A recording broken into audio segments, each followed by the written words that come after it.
my goodness gracious. Here, so first of all, let me thank Josh for making a very cool Rivenstone. Do you see the text coming out? I know. I feel like it's... Oh my God, it was exquisite. It was beyond exquisite. Now, Gathered Throng, because we had people during the other stream, they were like, where's the Rivenstone? And I was trying to do my stream, but they didn't care. They didn't care. All they wanted to see was this stuff. And I respect it. No. This is amazing. I respect it 100%. Now, it should be said, Will Hungerford, lead game designer, Broken Anvil Games. My understanding is that you have some kind of a Kickstarter operating. Is that correct? We do, yes. Yeah. We just had a Kickstarter go live last week. Definitely not stressful at all. Everyone is totally chill. It's a nightmare. Yeah, it's the smoothest thing. It's like having a birthday party, you know. But if you're going to have one, it might as well be one that funds in 4 hours. Yeah. That would be really nice, yeah. Right? Optimal scenario. We were lucky enough that we got that taken care of. So yeah, we have a Kickstarter live right now. It's going on for, I believe, another 3 weeks. Oh, wow. Okay, good deal. For Rivenstone, which is the game we will be playing. We probably won't play a full game to completion, but we'll talk about it. We'll play, some turns, play around, and see what y'all think. I already think that, just so you know, you won't be going home with this table. Because Isn't it lovely? Everything looks amazing. Well, because I saw the Adepticon, the Adepticon board, and I was like, maybe someday. Because I was sad, because you kept sending me pictures of crazy historicals and stuff from Adepticon. Like, that's one of my bucket list things. But you brought it to the office. Yeah. And I mean, if you walk away with it, I don't own it personally, so that's not me. It's just the stylization, everything about it, and we'll get to the minis too. Well, it has like the epic scale, like the WoW vibe. Yeah. Everything's chunky and organic. Yeah, I think when people look at this game, we heard a lot of Adepticon, people were like, oh, it looks like World of Warcraft, it looks like Battle Chasers, and that's definitely like the vibe of the minis. Oh, well, here, listen, man, if you want to talk about fucking Battle Chasers, here. This is the type of that's a model in this game. Yeah. That is one of the boxes, the models you actually get in the starter boxes to start playing with. Amazing. It's the size of the tree. Yeah. This is a person. And I know enough lore to say that this is a person who, after the ravages of magic, was born in such a way that they could join their body to these incredible machines. We had a good lore chat before the stream went on. We talked about a lot of good stuff. Well, no, the reason I wanted to know so much about it, because the lore is usually a big hook for me if I'm going to like go super ham on something like that. And I backed it at, I think it's called War Hero. Yeah. But I wasn't sure, because I'd seen a bunch of the different factions, and obviously they're all going to have like a unique play style, and like the faction itself has got, a specific thing that they can do. But I definitely think that I'm going to go for these dwarves today, and maybe permanently. Okay. We'll see how you like them. Yeah, well, why don't we talk about the different factions? Yeah, absolutely. Well, here, you know what? Here, why don't I do this? Why don't I just do a livery parade of all these here, and then you can give us the basics, and then we'll put a couple of them on the battle to fight. So I guess I'll cover just sort of the core concept of this fantasy world, which is that this is a high fantasy setting where the magic in the world actually grows out of the ground in big crystalline deposits called Rivenstone. Like, this is Rivenstone. And so people have gone and mined Rivenstone since history began. They use it sometimes as reagents for spells, but also for fuel, to create new technologies, for societal, cultural advances, whatever it might be. The game takes place after a cataclysm where, unfortunately, the Rivenstone transmuted into a storm for several hundred years called the Rivenstorm and rained down chaos magic on the planet. No, it's like a state change, basically, right? From solid to gas. From solid to gas. Yeah. And at the point where the game begins, it is transitioned back, and the world is a little bit mutated, a little cracked, a little devastated by having wild magic hit it, but the stone is coming back out. So you were playing one of the surviving nations venturing out into their old homelands, which are now vastly different, strange places to go see what is going on, and more importantly, to begin gathering Rivenstone again. So on your screen, left to right, for the factions launching, first there's the Oryx, which are our orcs. They survived in the wilderness during the storm and did so by taming the savage and mutated beasts that sort of grew out of the storm. Right. They're actually very noble as everybody's coming back out in the wilderness to get Rivenstone. They want to stop everybody because they went through the worst of it and they're like, you idiots, we're never doing this again. Well, and factionally, you were sort of telling me that, obviously, Rivenstone is a mechanic in the game. We have to gather it and utilize it. Yeah. But thematically, they're just destroying it. Yeah, they're just destroying it. They're breaking it apart, and sometimes the magic, when they crack it open, infuses their bodies in the process. Oh, fun. But like, they would rather destroy it and possibly hurt themselves than they would let anyone get their hands on it again. That's like the old school D&D barbarian of like breaking the magic items. Yeah. Next to them would be the Iron Guard, which are the dwarves. So the dwarves are a business empire, and they were one of the global leading companies of trading Rivenstone when everything was normal. So now that the storm has abated and things are getting back to normal, they're reemerging, seeing all these people jumping their claims, as it were, and they're like, no. Yeah. We lay claim to all the Rivenstone. We will mine it. We will portion it. We will get it back to you. You will be our customers. If you disagree, here's a flamethrower. We can talk about it and renegotiate if you want. So basically, they're returning to the office, is what you're saying. They're returning to the office. Yeah. It's corporate policy. It's just corporate policy. And, HR said it was okay to cook potential customers. That's right. Next to them is the Shattered Empire. They are the descendants of the humans that caused the transmogrification in the first place. I see. And many of the humans are, like you or I, but their most blessed and their most favored heroes are the Stone Touch. These are individuals that are born missing limbs, and instead they have organic growths of Rivenstone where arms or legs might be. And so their technology has advanced to create prosthetics that they basically power with their bodies. So Belcroft here, we see, is pretty much a head and a torso inside of a gigantic suit that he's powering. It's a RoboCop situation. It's a RoboCop situation, but far more glorious and not so much PTSD about your wife and child. I was just going to say, I mean, obviously there are certain, depends on the movie, but you know. They're trying to find the lost pockets of the old empire and reunify everybody. They're trying to rebuild the Shattered Empire. And finally, the most noble and tragic of all of them are the Risen. They were a group of humans that tried to stop the Rivenstorm from happening and got killed in the process. They were on a march to go do the right thing. So these are the good guys. They were. Yeah. They died, and then the storm, hundreds of years later, 200 years later, resurrected them. And now they've come back undead, and so they've had to learn necromancy and dark arts to basically continue existing. It's on-the-job training. Yes. Ultimately. They're necromancers by necessity, and so you have these necromancers by nature. You know what I mean? Necromancers by nature. So you have these good guys that are just dead, and then you have some people that have dabbled in the dark arts, as it were. Just kick ass. So I believe you've laid claim to the Iron Guard today, right? Well, listen. It's because I keep seeing this roboid on the promotional materials that I receive. I mean, obviously I opted in, but I didn't understand until I got up close to it that this front thing isn't just like a window into it. It's actually like a chompy. Yeah, the front It's end. actually like a mechanical chomper that eats Rivenstone, I assume, to process it. It does.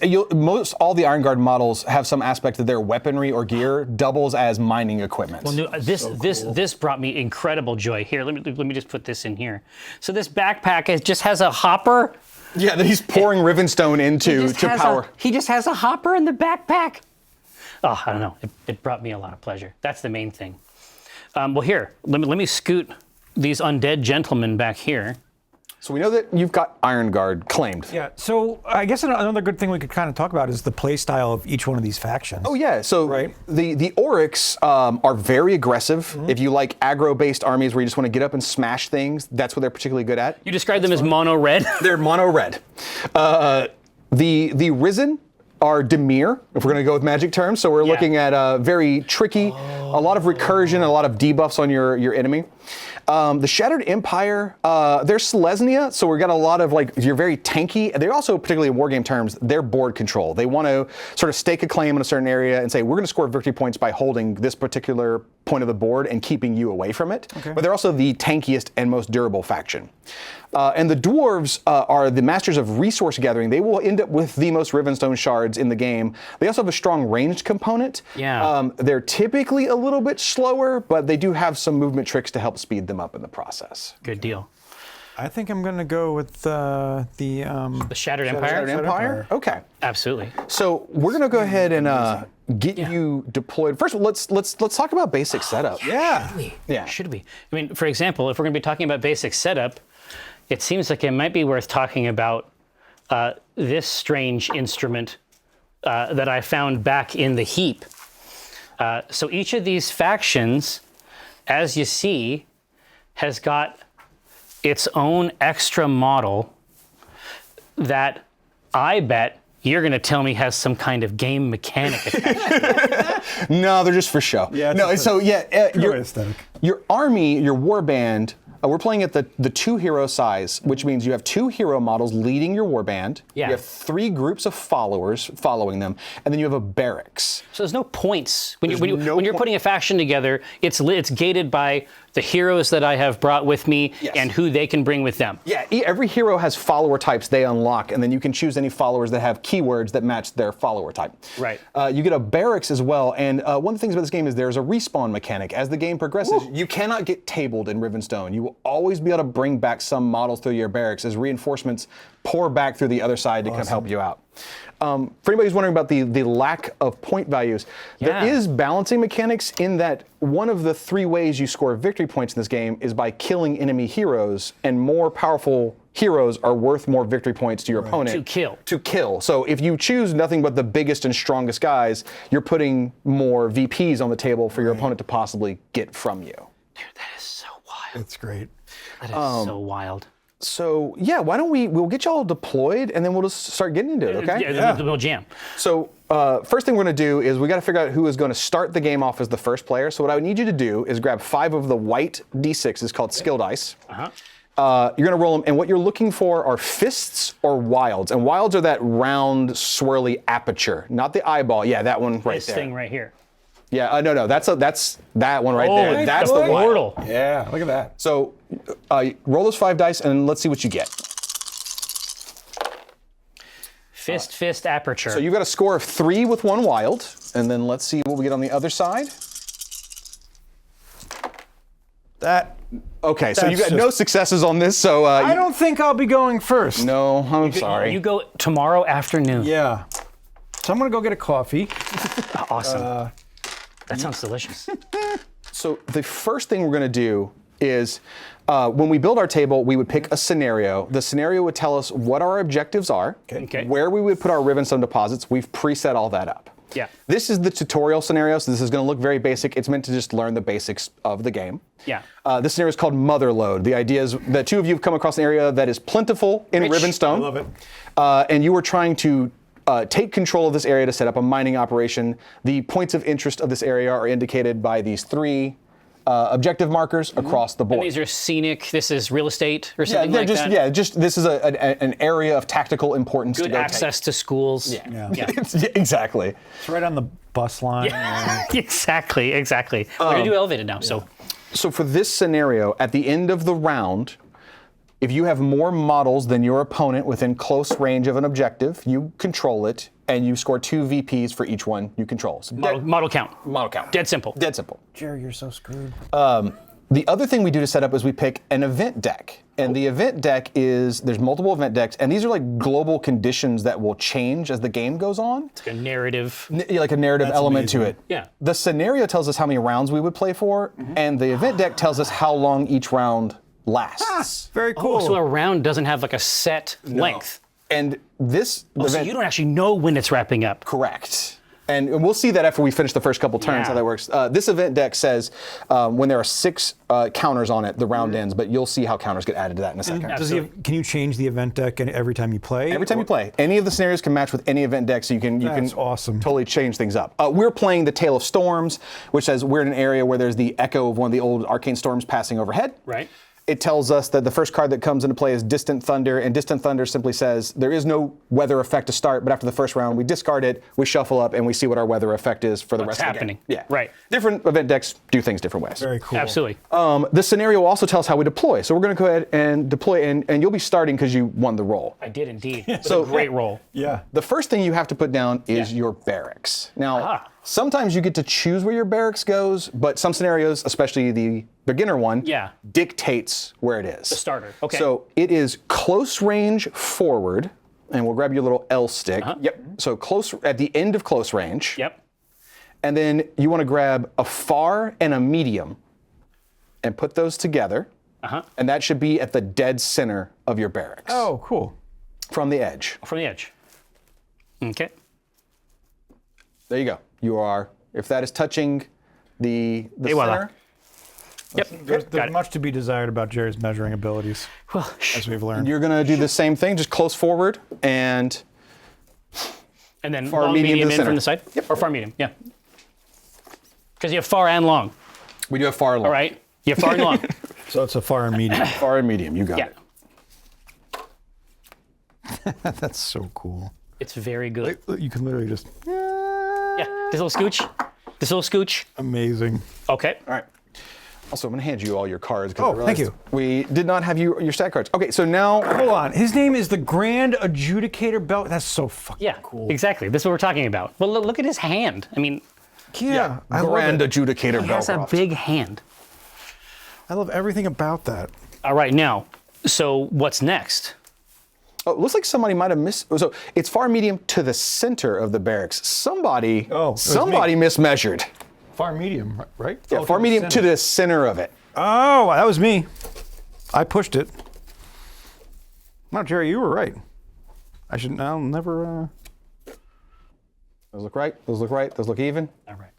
Looks good enough to me. I think it's going to be okay. Now, All right, so it is deployment time. Yeah. So hero-wise, you've got Director Hobart Cragdon. This do. is your big champion hero. yeah. He's worth 4 VPs when he dies, but he is a hoss. He has an amazing ranged attack with his harpoon rifle. Right. And the way he wants to score victory points is he wants to mine Rivenstone and kill someone in the same turn. Oh, and he gets benefits for this? He scores you victory points every time he does that. So okay. So he's trying to do a very specific. That's almost like a card combo type thing. Yeah, so the way you score, you play for an amount of rounds, the scenario says, and whoever has the most victory points at the end wins. You score victory points in one of 3 ways. A scenario gets you victory points, killing enemy heroes gets you victory points, and then every hero has a secondary on them that says if they do a certain thing, they score victory points. So the heroes you choose are also choosing your strategy of how you will score points in the game. So Hobart wants to be able to mine Rivenstone, and he wants to be able to kill enemies with his gun in the same turn to score points. Like anybody. Like anybody. Who doesn't? Come on. We'll go through his other abilities later on. Your Weldmonger, Yeah. which is this little hero, he's only worth 1 VP when he dies. And what he wants to do is he wants to support followers as they mine Rivenstone. So if he ever activates near followers on a turn where they've mined, he scores a VP for free if they're within medium range of it. Wild. So You're saying these dynamics that Eric has a different version totally of these different. dynamics off of their heroes? Yeah, his heroes are going to have totally different scoring opportunities. Wild. Okay. Yeah, I love every part of that. So your heroes, Yep. you've got the little Stone Touch Knight right here. Okay. If he's on an objective at the end of a round and there's no enemy heroes nearby, he scores bonus points. He has Imperial Requisition. He walks up and says, "This belongs to the Empire." Okay. And Belcroft wants to get close to enemy heroes and steal their magic away from them. So he has to get kind of up there. So, but does he have the armor or the ability to withstand attacks? He is pretty tanky. He is pretty yeah. tanky. So that's kind of I'm just giving you the rough strategies of what your heroes want to do because we're about to start deploying. Yeah, exactly. Yeah. So here's how deployment works. You're going to go back and forth doing deployment groups. Your deployment groups are 1 hero and 1 group of followers. And 1 group of followers. Okay, so you'll start us off with either your Weldmonger or Hobart. Yeah. You're going to deploy within medium range of your table edge. Okay. That means you can go to the end of the stick. I was just going to say, that is something that I like because we all know this where it's like you slide out and then it's like, I know that this is like not a problem like in real life, but this, I hate that. I can just put it at the end of this and it's fine. I'm not going to get in trouble. Nope. With Broken Anvil. Nope. All right. You can yell judge. I'll come over and say that it's legal. Exactly. Right, so he wants to hang out by other people That are who mining. are doing stuff. Yeah. And I have wild. some protection here. Yeah. For some visibility. Let's go right here. All right, so next you're going to do a follower group, and you've got 3 groups of followers. You have tunnel fighters; these are like frontline pistoliers. Yeah. And then you've got heavy operators, which are straight miners. They are good at one thing and one thing alone. Now, so they're melee guys with their big drills. Kind of. Yeah. Are they mostly good at Rivenstone? So they're the elite unit, and they're mainly good at harvesting Rivenstone. They can attack with their drill, but when you compare them to something like an Oryx Brute, who is an elite unit who's good at hitting people in the face with an axe, they're not nearly as good at that. Yeah, that makes me feel better. I have some PTSD with Jerry and his minis that have drills. Yeah. And I would say, yeah, just put that one right. Yeah, that's perfect. Okay, so that's your first little group. Those guys look amazing. This is going to be sick because I saw the drills and I was like, hey, this is going to be great because I play G Stealer cults too. I got a whole lot of drills and I'm having a great time 24/7. Yeah, I'm not. But this right here, this is sort of what they want to do. Yeah. Right? Yeah, and what your strategy with this little pocket of guys is because you can just sit back and mine, and he can score victory points every time he activates when they've mined. You're forcing your opponent to say, you have to come deal with this. here. You have to come deal with this. Otherwise, I'll just sit here and keep scoring. Right. Amazing. So now it is your turn. Okay. Do you want to get your knight or Belcroft in So first? the knight is really looking to take advantage of The objective. objectives. Belcroft wants to go over where they're getting Rivenstone. Where there's any enemy heroes. He Correct. he Enemy wants to heroes. just screw with the opponent. Okay. I love all of that. Let's do the knight first. Okay. So he goes to the end of the medium stick. I'm gonna actually put him right. Interesting. And the followers are end of medium stick as well? Yes. For this scenario. Different scenarios will have different measurements, but for this one, it's just all mediums. Okay. Now, is this size of board? Is this the Rivenstone? Yeah, it's 3x3. Play size? Yeah, 3x3 is the official play size. Oh God, I'm gonna be making another board. Okay. So you've got 2 follower groups. You have line troopers. These are very basic troops, and they've got solid stats. They have guns in the shields. They have guns in the shields, and if they're nearby an enemy hero and someone hits them in melee, they can jump in the way for the melee attack. Now, this is mainly a ranged force you're fighting against. That's probably going to be a little bit less important Right. here. The other unit you have available are the line fusiliers, which are basically guys that have fusilances that can shoot across the board. My recommendation. I really want to shoot like right through that. I don't know why, but Pull them up right there. well, that was what I was. But what was your recommendation? gonna be My exciting. recommendation whenever you have the long range guys is you put down all of your mainline troops first, and you make sure you deploy your gunners last, so you know where all the enemies are standing. So you have the best, okay. Oh. the best like sniping positions set up. The best setup. Yeah. Okay. So Yeah, I'll follow that. Now there's no coherency in this game, so feel free to put these 3 models however you want. It sounds like an insult. This game is incoherent. This game is incoherent. But I think that is the coolest. One of Yeah. the coolest things. because it means that we can play with them all like individual models, right? Mm-hmm. Here, now Crimson wants to know, which I think is fair, is there a mechanic to avoid getting spawn camped? Yes, if someone tries to completely surround your barracks and you spawn, there are rules that basically say you get pushed, like you still get to push out and come out of there. And then the thing is, you would typically spawn and then get to go. So because you get 2 different activation groups every time it's one of your turns. Yeah. So you could take a barracks activation, spawn some models, then take an activation with those models that just spawned and Fresh troops. murder everyone that's trying to spawn camp you. Yeah. So we got 3 of them over there. Yeah, I just want to throw them over this. See what I love they can it. do. Back to you. So now you have to do Hobart. Yep. So Hobart, basically, I want a situation where I can mine and shoot kill somebody with my harpoon, or kill. Yeah. Kill them. Mining range Yeah. is for a model to mine, it has to be within tight. And in case you're wondering, tight is 1 inch, which is, you don't even have to use the little L stick if you look want at to. If you take any of your measurement sticks, it's the short end. The short end of the stick. Okay. Yeah, so if you take like your medium, for example. So I got to be within that range Yeah. of the Rivenstone. Yeah. And he wants to chew on Rivenstone. He wants to chew on Riverstone and murder people. I don't like that. Fair enough. So So let's chew on Rivenstone and murder people. and now you get to also he do wants to get hero. Okay. yeah. You get to do a group of 3 tunnel fighters. Who can also mine, but they're not as good at it as the other guys. They're okay at it, but they're really sort of your objective grabber, frontline troops. They want to be murdering things. They've also got some other tricks that I'll just bring up as we play. So you might get surprised every now and then.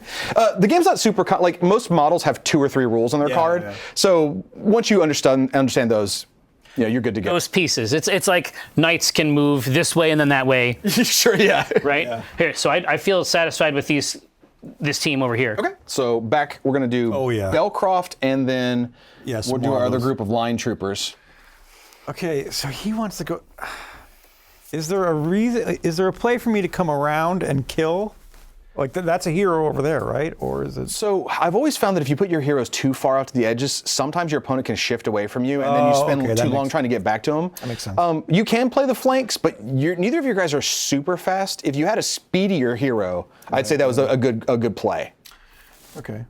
But sometimes you can just shove Belcroft right up the middle. Yeah, just literally.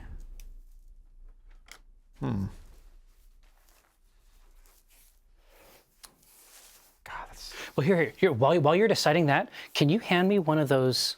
Oh yeah, Seocast molds? Yeah, I was just gonna say. So, because I had read something, and I'd seen a few videos from Adepticon about companies that were able to use a new type of molding, a new type of like sprue, like model manufacturing system. And then I was shocked to learn that you guys were actually doing it already, because I considered it like the new shit. But you actually have these machines at Broken Anvil, like here in town, and you can manufacture. Basically, it allows you as like a small, like cool company to like handle your own manufacturing for minis. Yeah, everything we're manufacturing is being done in house. It lets us pump out tons of minis.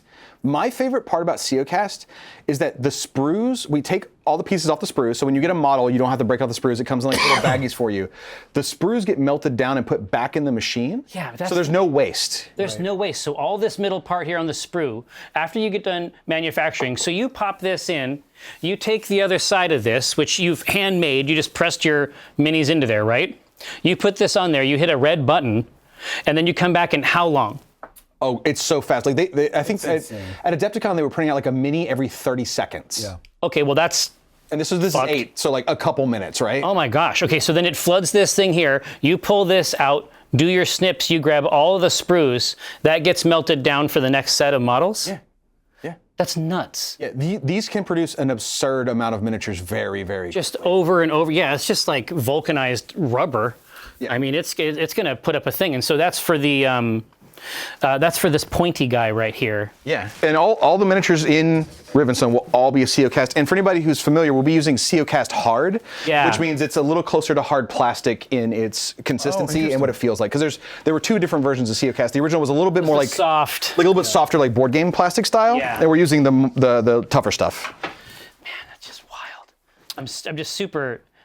This is the little guy from that mold. And so the 3 molds that we have here, just him, his core, and then his all the rest of his accoutrement and goodies. I just think it's really neat that, you know, as like a small squad, you can own that part of your business. Like it's really nice. Cool. Yeah, it's and I'd expect to see more and more of this popping up in the industry, to be honest. I mean, we know that Infinity's been using it. Reaper has started using Seocast as well. Sure.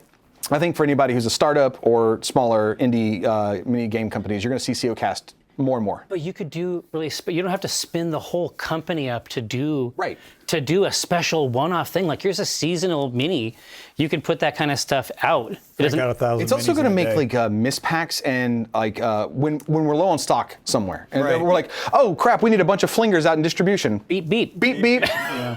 It sounds good.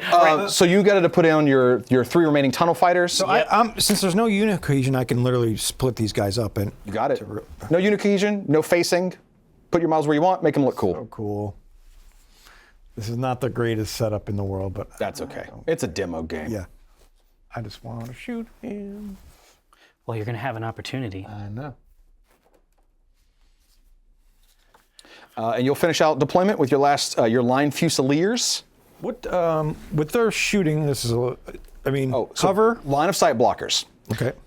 So obviously our big stone walls on the table. These block line of sight. Line of sight is, can I draw a line from my base to your base that doesn't cross something that blocks line of sight? Models in this game don't block line of sight. Terrain only blocks line of sight if it has one. There's 7 keywords in the game. Right. And their one keyword is called shroud. It says it blocks line of sight. So these big broken walls up here do. All the smaller pieces don't. Oh, okay. The 2 forests do, unless you're in them. If you're touching any part of them, you can see and be seen both ways. Okay.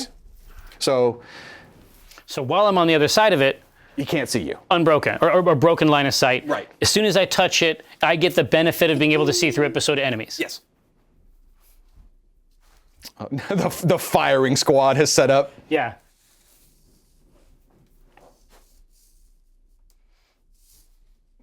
Cool. And so this right here, this construct right here. Yeah. So What sort of properties does this bad boy have? it has two keywords: traversable, which says models can move through it. Okay. And it has barricade, which says models within close range of it can take cover if someone shoots. Oh, fun. In this game, I assume cover is connected with your custom dice. It is. You get extra dice, and you actually have to burn one of your 7 vigor, which we'll get into vigor in a bit, to jump behind cover. To get that advantage. Yeah. That's really cool.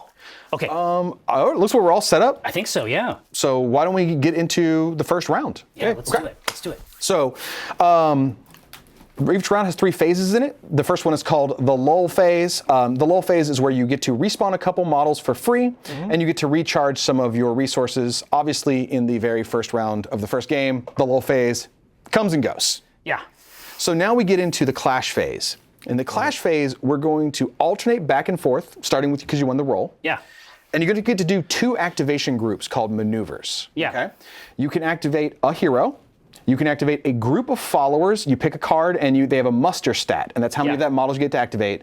Or you can activate your barracks to respawn models mid-round, or have your barracks use special abilities, such as your barracks can drill through the ground and move forward. And scoot around. Yes. Yeah. You can't do 2 of the same groups in a turn, so you can't go hero, and you can't go follower. Okay. Right. You have to mix them up. You have to mix and match. Yeah. So, what are you feeling from the start? I mean, I can help you out if you need, but do you have any thoughts right off the bat? Now, my instinct is to have these gentlemen go hog wild on this Rivenstone. Get some VPs. And just get VPs, and then he will benefit from being by it. Yeah. Because ultimately, it's going to come down to a couple points. Yeah. If I can earn them now, I feel like that's good. Let's do it. So why don't we do a follower group activation first? And let's choose to do the heavy operators. They have a muster stat of 2. They do. So it means you're going to activate 2 of them. You activate them 1 at a time. Okay? Yeah. When a model activates, it gets 2 actions. Yeah. Your actions, well, there's a cleanse action where you can remove conditions that's not going to come up this game, so let's ignore it. Yeah. You can attack. You can interact, which is how you mine. Yeah. And you can move, and the first time you move is called a walk. And if you look at one of your stat cards, you'll see it's got 2 little movement stats, like M, S, S, M. The first time you move is called a walk. You move that first one. The second time you move is called a run. You move the second one. Oh, okay. So it's if I've committed my turn to movement, I get that extra Yeah, you get benefit. that extra one. Yeah. So do you want to just sit still in mine, or do you want to kind of move them up towards one of the objectives? And I mean, I think the right call for him is probably to start scooting around so he can be completely occluded from. Yeah. So let's go and put the stick down. Yeah.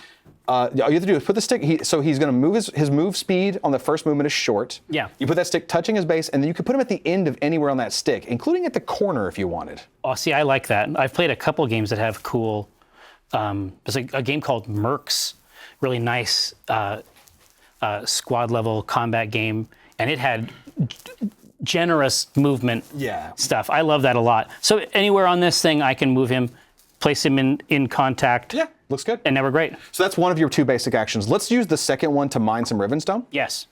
So when you mine Rivenstone, you get a Rivenstone shard for free added to your pool. Now you can use this to empower your heroes and to buy additional attacks and stuff like that. Well, we were talking about this before. So he's mined it, but it isn't like he is necessarily in possession of it. I have that as the general, and I can apply it where I want. Yes. Yeah. Now, those dwarfs have a special rule that says when they mine, once per turn. Yeah. It's called It's called I Know the Drill. It's called I Know the Drill. You dork. I know. You can burn one of your 7 vigor. So you have 7 vigor. You can flip one of those 7, and it means you get double shards instead of 1. So let's go ahead and do that.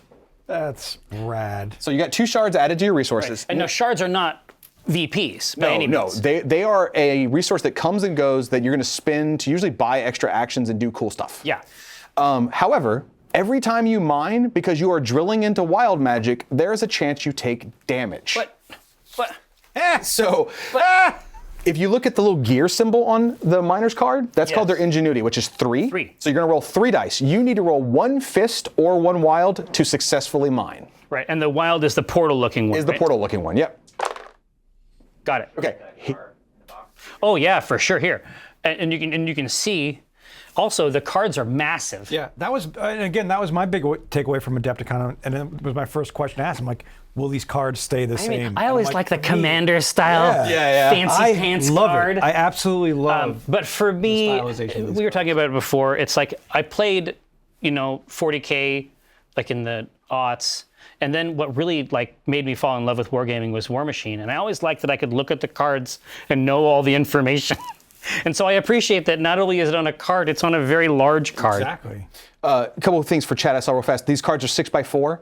And Vigor is something that each player has 7 Vigor tokens, and they are used for a variety of things throughout the round, including increasing your dice rolls, making them better, using special abilities. Like that ability to get double shards is unique to this unit. Yeah. And says you have to burn a Vigor to do it. Exactly. And that's basically, it's sort of like the way you might start the game with a bucket of CPs. Yes. And I have to manage this resource, but it doesn't refresh per round. That's my resource for the game. No, so for the Vigor refreshes every round. Holy shit, I get to do this stuff all the time? Yes. Oh, okay, that's great news. And for people that are familiar with 40K, it's like having seven CPs that go back up to 7 no matter what. It's not that you gain 7, you just go back up to 7. Okay, so people fucking die all the time in this game. Constantly.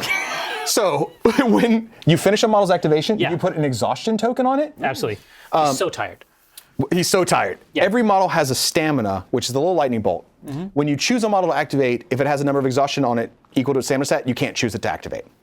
So now you get to go with your other operator. Exactly. And he's going to do much the same thing. Walk up. He's going to scoot around. burn one of your 7. Absolutely. Get double I'm shards. going to get that harvest. That dark harvest. Roll those 3 dice. Tell me if you get a fist or a wild. You got a do. fist You and a don't take wild. any damage. 2 shards for you. It feels great. Damn, all And right. one of these. So now your follower activation's done. So now you have to choose either a hero activation or a barracks activation. Obviously a barracks activation right now would be silly. No, yeah, let's not do that. So when he activates, Yeah. if 2 followers mined within medium range of him, And they did. at the end of his activation he scores a victory point. What? Oh, he is so dead. What a delight. Okay. The question you want to ask with that guy, because his stamina is 2, meaning next time Yeah. you do a hero activation, he could activate again. Do you want to hang him back, knowing that they can't activate again? Do you want to run him towards the other Rivenstone deposit, or do you want to run him up on an objective and maybe get him in a position to fight back, although obviously Belcroft is standing there. So I think I sitting... don't know what you're talking about. This is obviously the logical choice. So his first movement speed is short. Yeah. So he's going to run his ass off. So let me take a look at this. So his first movement speed is short, Yeah. and the second one is medium. Yes. So if I use both my actions to You will do it. one at a time, though, because you get the base included with each one. So you go further than you think. So zesty. So you could go short. There you go. And then you can use your second basic. That totally feels like cheating. I know that it's not. And you could kind of be behind the woods so This that is what nobody I'm can see talking you. about. This is the greatest. He's so freaking dead. I am the greatest tactician alive or dead. Let's give him an exhaustion token. But again, he's not fully exhausted because his stamina's 2. Exactly. Okay, that's your turn. So now we have to end your turn, but this is where a little bit of the special mechanics come in. Oh, the vigor. Well, the event deck says when this gets to 6 counters, the round ends. Okay? Right. So what we're going to do is at the end of each player's turn, one of the Rivenstone deposits on the board erupts and free shards come flying out of it because it is wild magic. Erupts? It erupts. Oh, there's a whole dice for this. There is. Let's make it simple, and we're going to choose the one right here by your operators. All right, that's fine. We put an exhaustion token on it. It's tired. Roll that pink die for me. All right, here it comes. I would say that's lavender, but you know. L. And then what's the number of shards shown on the die? 1. Okay, so that means our round counter goes forward by 1. There are doubles and there's a blank on that, so you never know exactly when the round's going to end, because the round ends when this hits 6 or more. Right. So if this had 4 on it and you roll a double, suddenly round ends and we do scoring on the scenario. Yeah. But you rolled L1, which means a shard pops out of this at long range, and a model in long range can try and catch it. So is he out? Now, his base is not. Yeah, so it's not his base. So Yeah. that means Yeah, one of your yeah, one of I your see these guys? One of those guys. So it's just going to come out and he's going to shortstop it? Yeah. So it's the same as before. You get the shard, it goes in your pool, and now you have to make that ingenuity roll to see if you take a point of damage, meaning you caught the shard in the throat. Oh, yeah. Nope, Gucci. All right, you're good to go. Okay. That's cool. On to you. Okay, yeah. So for my guys, is there advantages to harvesting Yeah, so Rivenstones? one of the main things you're going to spend these shards for Yeah. is your heroes, any model, can spend shards to buy a free attack action. Oh. So you can have a model go, I spend my first basic to walk, I spend my second basic to run, now I'm in melee with you, and I start spending shards to buy attacks on you. Do you get exhausted from these attacks? So every model has a limit of how many shards it can spend before it starts poisoning itself with magic and starts killing itself. Oh my god. Okay, and that's primarily, this is something that only heroes The do. followers can do it, but it costs them, they can only do it one before they take damage. Heroes can also infuse, which that's this little icon with the shard symbol. With 2, okay. If you spend amount of shards equal to that symbol on their turn, they heal all the damage they've suffered, and their card flips over to a more powerful state called their infused state. Awesome. Okay. So with the Stone Touched Knight, Yeah, I'm really trying to go for these objectives. you are. Yeah, you want 100%, right? Yeah. The question is, Oh, now, Crimson wants to know if you die, if one of my little guys over here dies poisoning due themselves? to poison, Yeah. does my opponent get VPs? So you only score VPs when heroes die, and yes, if a That's hero dies wild. for any reason, your opponent gets the VPs. So if you push your one of your heroes too far, you start spending a bunch of shards, you're going Super Saiyan, Yeah. and you get what you wanted to do, but you end up killing yourself in the process, your opponent just scores the VPs. So there's a built-in limit, basically, of how much you can safely spend turn to turn. That's real cool. That's what stops you from getting 8 shards and just going ham. Going nuts. Yeah. Okay, so with the Stone Touched Knight, I can do a medium and a small move as a run. Yep. But he has 2 Stamina. Meaning you could go with him again next time you took a hero activation. But remember, you can't do 2 of the same activation types in the same turn. Yeah, but he can run all the way to the fucking thing for sure. Fuck yeah. Yeah, so you can just go medium with him. Yep. And I'm not in. It's Short? Is it short? Yeah, your second move on him is short. What is You're it to be within an objective? Oh, within close of an Close. objective. Nope. So I got to get up a little. Yeah, more. you gotta get up a little bit more. So we're gonna. And you don't have to go the full. No, you can stop anywhere on the stick. The objectives, you can walk through them, but you can't stand on top of them. Silly question. Does this give me? And probably doesn't give me any. That has barricades, so someone shoots at you and they can draw a line from their base to you that crosses across that you could take cover. Okay. So as long as I'm within close. Yeah, Yeah, that's good. Okay. we love it. Let's give him an exhaustion token. Okay. And now let's talk about your follower groups. I think you've got a couple options here. Yeah. Lion Troopers are jarheads, and they're real bad at mining. They're Ingenuity 1, which means you'll get the shard, but they probably die in the process. Okay. Oh yeah, they just get iced by it, right? Yeah, but you know what? You can still try and do it if you want to get some shards. Right. Alternatively, your Line Fusiliers, your gunners at the far end, have some decent shots lined up, and if you wanted to, you could just start busting shots at followers on the other Well, end. and that's what I was thinking. But so Yeah. then, what is my real best option for mining shards? Is it just saying, hey, they're gonna. I'm going to lose somebody in the process. Yeah, and your just again- Fusiliers are Ingenuity 2, so if they don't have good shots, they can walk over and mine. Right. And your heroes are pretty good at mining. Your Line Troopers, you know what? Sometimes Jimmy just has to die Yes, getting the magic yeah. rock. You know. But also, I mean, that's also part of the game because if Right, and they then- start then- coming out of there. Yeah, it's fun. So I think both are kind of fun. It's just what you're in the mood for here. Yeah, I want to. You wanna see? Yeah, I want to see how the. Let's the see shot how mechanic ranged works. Okay, so we're gonna do Fusiliers. Oh, Jesus! The Fusilance is 2 L's. Well, so the Fusilance is range long. Yep. So why don't we take 2 long sticks and put that down just to show. Yeah. Here you go. Oh, I probably don't have enough range at this point. However, the Fusilance has a special rule that says if you give up one of your 2 actions, the range becomes far, and you get a bonus attack die. Really? You get +1 of the skill dice when you attack. Okay. So if you want to put down a far, which is 24 inches by the way, they can do that. So we're On good. this table, that's crazy. That's And you amazing. get the bonus. Well, yeah, I mean, let's see the gun. Let's see how that works. Yeah. Okay. So why don't we pick? So Actually, there. I'm going to put this in the. So everybody can see. Yeah, this is a game where the violence starts as soon as you want it to. So if you see that leftmost stat, they're muster 3. That means we're going to activate 3 of these models one at a time. Okay. So And I've given up one of my actions, so I have the remaining action gives me the far. Far. and then you can spend your second basic action to shoot. If you look at the weapon, you'll see that the little fist symbol next to the range is 2. So that means you would roll 2 dice. However, because I mentioned when you're aiming, you go up to 3 dice. 3 dice. You want to pick who are you shooting at? Oh, that's a. So are you doing it by unit or No, model to model. It's model to model. Yeah. And how many points of life does Big Clunky over there have? 9. 9.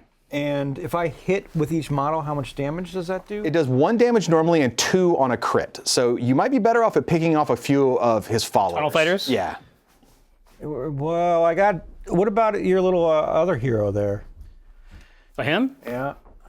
I think one of those guys might be able to shoot because Easily too. Because this, Oh, this occludes it. Yeah. yeah, the forest is actually kind of thick and Right. We'll go for those guys then. yeah. Okay. So they're all free. So to show everybody, so your defense value on those tunnel fighters, which is the shield on their stat bar, 2. is 2. So you're going to roll 2 white dice. Oh, okay. You are looking for shields and wilds. Right. You are looking for fists and wilds. Okay. However, there's if we can put one of the little die in the tray, you'll see that little eyeball symbol. Oh, right. That's called focus. Okay. You have that 7 vigor. Before you make any roll, you may burn one of your 7 vigor to count that symbol as a success for all the dice you roll. change your threshold. To change your now, so yeah, exactly. Now it's 50-50. When you're at extreme range, like you are, Yeah. you are focused for free, so you don't have to burn a vigor. So Oh, you're automatically Oh, at that higher but threshold with 2 dice. with 2 dice. So before anybody rolls, you have to decide if you want to burn one of your 7 vigor to count it. Oh yeah. Okay. So And does that count for the whole unit? no, you're doing this model by model. You're actually doing this attack by attack. So if a model makes 3 attacks, Okay. you have to choose Oh. that vigor burn for every attack. Okay. So it's a precious resource, It's a but it comes back. It comes back. It comes back. Yeah, I know. That's I know. the It's thing, amazing. right? Yeah, it's really cool. I would just dump it. Also, I really love the fact that we had to get down, Oh, look yeah, at I line mean, of this sight is- like yeah, that. It makes me this feel is the real. juice. This makes me feel really good. This is what it's about right here. So let's do the defense roll first, so we can see what we get successfully. Absolutely. So we want portals, or we want wilds, we want shields, And we want this focus. Yeah. So you got 1. So you have 1 success. Now you're gonna roll your attack roll, but you have a red attacker die. Okay. Every time you make an attack in this game, you roll a red attacker die, and this is a supplemental effect that gets added onto your attack. Okay. So go ahead and roll all of those together, and let's see what you get. You got 2 hits. 2 hits, and then that symbol says you recharge a vigor for free. Well, I'm not going to argue that. It's on the D10. mean- There's a 1 in 10 chance you get a vigor back. Wow. There's also a 1 in 10 chance you misfire a range attack and you just miss no matter what. I mean, this is also true, I guess. All right, Amazing. So he has Okay. more hits than you. Yeah. It doesn't matter how much he beat you by, it's just that he beat you. Yep. So he does his damage value of 1. Tunnel fighters have a health of 1. Yeah. So that tunnel fighter goes to dwarf heaven. Bye-bye. Yeah. So, where do you see the damage? Where's the damage located? That little broken heart on the weapon, you'll see it okay. split into 2 Here, I'll show numbers. 'em. So basically, So what's the 1/2? The 2 is if you roll a it's crit. there's crit, a sorry. crit, Yes. You and had then mentioned that's that. the damage value. Oh, yeah. So that could be huge. Oh yeah. But anyway, these guys are only 1, so Yeah. it's okay. All right, so that guy that you just went with, he's over here. he gets an exhaustion token, Okay. and he's done. Yep. Now you get to do yeah. your next line Spending feature. another later. vigor just Yeah, because, you right? got a free one, right? Why not dump it in there? And So I'll let you know where you're going to. You mind if I have that little? I don't want you to have it Yeah. here. Well, I love it. I freaking love everything about it. 1, 1. because you're focused for free for extreme range. We love it. And I see Two? 2. And What's the arrow? the arrows is a push, which Oh. only works on melee. It lets you shove people around, unless your gun specifically says it can push. But you still beat him. So that other tunnel fighter also murdered. Here's an exhaustion token. Wow, it's really happening fast. And now, One more. 1 more. I assume you're going to shoot at the other tunnel fighter. Yo, yeah. Keep going. The question, I'm burning. You got a vigor. 1. Yeah, I'm burning. Oh, he's burning all. See, he's burning through his vigor I'm fast. just, listen, I'm vigorous. Yeah. No, it's been said. Now I have 1 success. Oh, okay. So come get it. Doing great. I don't even. Oh. That's 2 successes and a cleave. Cleave says if you kill someone in melee, you generate a free attack. In melee, right? So That's that other tunnel amazing. fighter is dead. This is incredibly fun. This I changes love it. everything. That's I love that. super old school. Remember when you used Yeah. to throw like D&D? You throw like the special condition die. I love that. So mechanic. they had a great turn. Yeah, so they're done. So we're loving life. as normal, at the end of a turn, you choose one of the Rivenstone deposits to erupt. You can't choose one that has an exhaustion token on it from erupting earlier. So which one of these would you like to have? I imagine the one right there. probably. Every turn they erupt and throw stones out. Yes. Because that also indicates how fast the no round is whammies. going. True. Yeah. So go ahead and roll your fuchsia shard die. Ah! What does that do? What'd you get? Close to. Close 2. So that means the round counter moves forward by 2. Very cool. So at 6 it ends.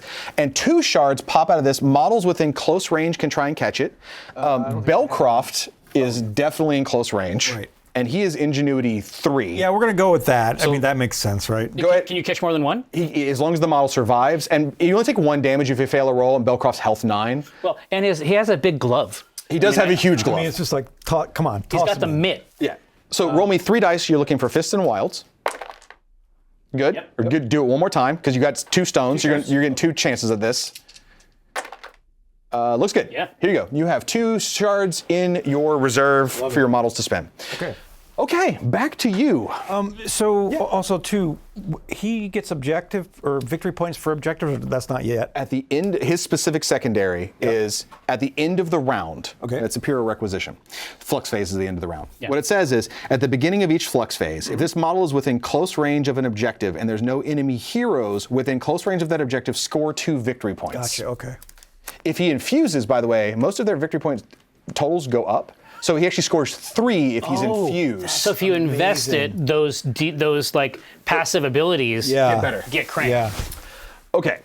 So you got a couple of choices. Wild. Yeah. I love it. You could have a very this is the Iron Guard dilemma.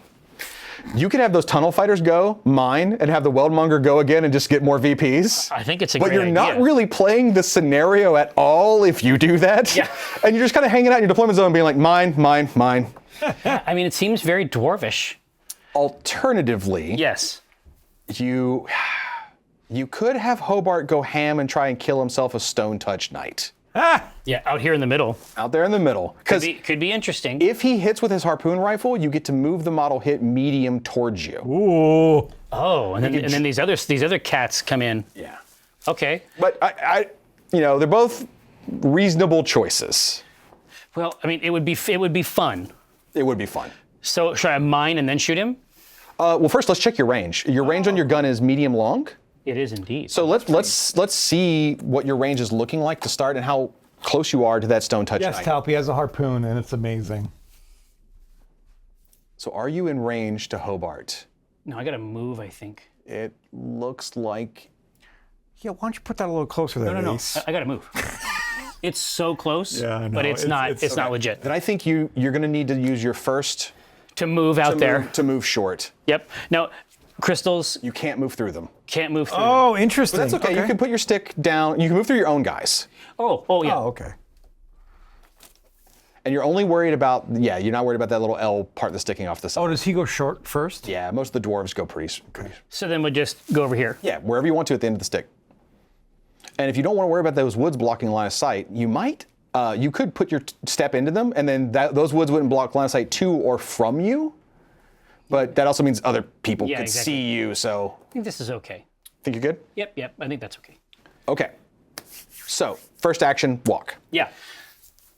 Second action, let's shoot that knight in the face. Agreed. Now, Agreed. your range was medium long. Medium long. Which means he's in extreme range because he's not in the first band. So your defense rolls are focused for free. Oh, cool. Okay. So you're going to roll 3 dice. And because there's a piece of cover in the way, per roll you may burn a vigor of that vigor you've been blowing through to get 2 bonus dice. Hell yeah. Okay. And on your roll, you may burn a vigor to focus it if you want. I will. And does that mean I get 1 more dice, or does that mean I count the other focus one as a hit? symbols. Yeah, exactly. Now, what would it take to get infused? You would spend a number of shards equal to your infused stat, which Yeah. is that little, and you would flip to the other side. Is it an action? It's not an action. You just have to do it during your activation. Oh. But don't do it right now, because we're going to try and use your shards for something better. Yeah, I love what I'm hearing. Yeah. Whoa. No, money changed hands. Yeah. All right. Now, you want to throw that out there, and we'll see what. totally. So we need you to get lucky for this to work, by the way. He's in Yeah. a good defensive position. Yeah. It was too funny. Like we had to try it. All right, so Oh. that's not good. He has 1 success. What the shit? But listen, if you were shooting me, this would be incredible. Yeah, but I'm not. That is phenomenal. That would be legendary. Okay, go ahead and roll your attack roll. You need to beat a 1. Well, And you're rolling 4 dice, I believe? let's hope. Yes. And it's boosted. and you're focused? So it's Okay. 50-50 shots, right? Yeah, let's get it. Whoa. 2, 3, roll me an attacker die. Oh, that's right. That's right. Don't roll the misfire, please. Please roll it. Please roll it. Oh no, it's the melee one. It's The cleave. So let's look at your damage. Your damage on that weapon is 2-4? 2 to 4. Okay, so your knight's going to take 2 damage. I'll put it on. Just put it wherever you want, on his card, on the model, Yeah, whatever you card's like. fine. He's got 8 health. Your harpoon says when you hit somebody, move them medium towards you. And this is like when you. Yeah. So you can put that stick anywhere on him and put him anywhere on the end. I don't like this part. I don't like at all. Okay. I'm gonna shoot the hell out of you. You've spent your 2 basic actions, right? Oh, Yeah. let's move his exhaustion token. Oh yeah, totally. All models may buy a melee attack by spending 1 shard, may buy a ranged attack by spending 1 shard, and may buy magic attacks by spending 2 shards. Every model has a threshold of how many shards they can spend safely before they take damage. For me, I have 3. Right, the And you have poison. 3. So you can spend 3 shards safely before you take damage. So if you want to spend some of the shards you got earlier, you can start Oh my god. buying attacks. Unload, dude. That's awesome. So, but there's no way for me to move. No, you can't move. You can only make a special attack. But if I harpooned him again and hit, Yeah, you can drag him in. then he would be in, and then I could go at him with the rock crusher. You got it. Okay, well, I think we got a great thing going here. We're gonna flip this. Not your vigor. One of the shards you have. yeah, the shards. Oh, the shards. Yeah, you're getting rid of One shards. shard? Yeah, 1 shard. Oh yeah. Well, I was gonna use the vigor to boost it. Yeah. I just want to make sure you're also spending the shards. Sorry. Oh, yeah. So you're making your defense roll again of 3 dice, but before any rolls are made, do you? Because you're not auto-focused anymore because you're now in normal range. Right. Do you want to burn one of your vigor to focus this? How many vigor do you have left, by the way, of your 7? 4. Okay, you've got 4 left. You're great. Yeah. Am I? Yeah. Yeah. Right here. So So I get 3 dice. Yeah, right? and then before you roll, you got to decide if you want to flip one of your 4 remaining vigor to focus the roll. And in case, in timing wise, the defender chooses first, then the attacker chooses if they want to flip a vigor after they interesting. know. Interesting. I have flipped my vigor. All right. All right, good roll. As you should. Flipping another thing. Let's see it. Yeah. The bird. Yeah. Big defense roll. 1 success. 1 success. That's not the greatest. Why does this not happen on my Dude, attack I know, man. rolls? These are incredible attacks. Yep. And this is boosted. All right, what do we get here? Whoa! Crit. 3 hits and a crit. Okay, so he takes 4 damage because your crit value is 4. Yep. And so you have 2 health left. And go ahead and drag him medium towards you. This is amazing. You can hear the whine yeah. of the harpoon gun. You're fishing. You're literally fishing at this point. The crit, I gotta say, this effect dice. Well, now it's so cool. But I mean, a lot of its faces are specifically for Melee. melee. Yeah. Right. Well, it seems like spending another shard. Yep. So you're only at 2 shards spent. Yeah, and finish you this up. get like 4 that before you're poisoned, right? 3 before you. Three. Okay. Yeah. Before he starts taking damage from Yeah. Rivenstone overdosing. Now, I am going to boost. Yep. Amazing. And you're making your defense roll again against. Now he's making a melee attack against you with the rock. He's basically trying to shove you in the front end of the rock crusher. I have a big chompy bit in the front that goes like this. All right. Okay. So Okay, so knights are normally pretty tanky, but those die rolls did not indicate that. All right, see what you get. Oh, red dice. Yeah, red die. Every time you attack, red die. 1, 2, 3. Oh, is that a crit? That's crit. Okay, pick the knight up, please. yeah, just put him right in the chomps. He is dead. The knight has a bounty, which is that little skull on the card. Oh, That's how many VPs you're worth when you VIPs. die. very cool. 4 VPs. that's the- oh, that's okay. He's worth He's one. worth 1. So you are on the board now. The little knight's worth 1 VP each time he dies. So Right. you're on the board 1 to 0. Exactly. Let's give Hobart an exhaustion token. The 2 shards he spent go away, and that counter of how many shards you could spend before you start taking Yeah. damage, that resets every time you activate. So we don't have to keep track of that. Oh, it basically is just there to keep one activation from going hung wild, and the rest of the like overkill potential is blocked by having to do dual activations like Yeah. heroes and followers. So now, that was your one, that was activation 1. Yeah. You can go with your other group of tunnel fighters now. You might want to try and get up on some objectives. Yeah. Yeah. I could also go with the. No, because you can't do 2 hero activations. Oh, that's right. That's right. and you- Because he is also a hero. Yeah. So maybe if for the tunnel fighters they get a small and a medium. Yeah. Now, quick heads up. Yeah. Whenever you do your second move, your run. Yeah. If you touch difficult terrain, which the woods are. Yeah. You have to burn a vigor to run through difficult terrain Per model. per model. Oh, okay. So a group of 3 guys. I don't even have the vigor to do that. Yeah, and that's if you ran through the woods. You might not go that way because you could go towards that one on that end. Yeah, but I think so. Oh, that's right. And they can move through their allies. Yes. Oh, well, yeah. Who cares? But just you're going to do these moves one at a time because Yeah. your base size is going to help you get a little bit further than you might think. So it's Yeah. short then medium. Only thing is you can't stop on top of your own model, so he can kind of like walk up to Close. Hobart. Yeah. So Put him up here. and then medium stick to run. Remember, you want to try and get within close of that if you can. Oh yeah, all the way to the end of the stick, you should be fine. And we'll pop the exhaustion tokens in these 3 guys when we're done with all 3 of them. Okay. And then we're just going to keep going. Yeah. What's the pre-measuring rules? Pre-measure rules are you can pre-measure any one measurement and use as many sticks as you want. What you can't do is measure, then put a proxy base down, then measure from that, then put a proxy base down. Right. Gotcha. That's cool. Okay. And then that 3rd one, can you maybe burn the 1 vigor and run through the woods and maybe get on that center one, you think? Or do you want to just pile in towards that other one? Madman. You've lost it. But thinking about models like not as like precious treasures. No. Make him waste actions to kill that thing and maybe you get lucky. I don't like this one bit. So you have to be within short. Within close. But remember that your base is going to... You'd be at the end. Yep. All right. Yeah, 1 vigor.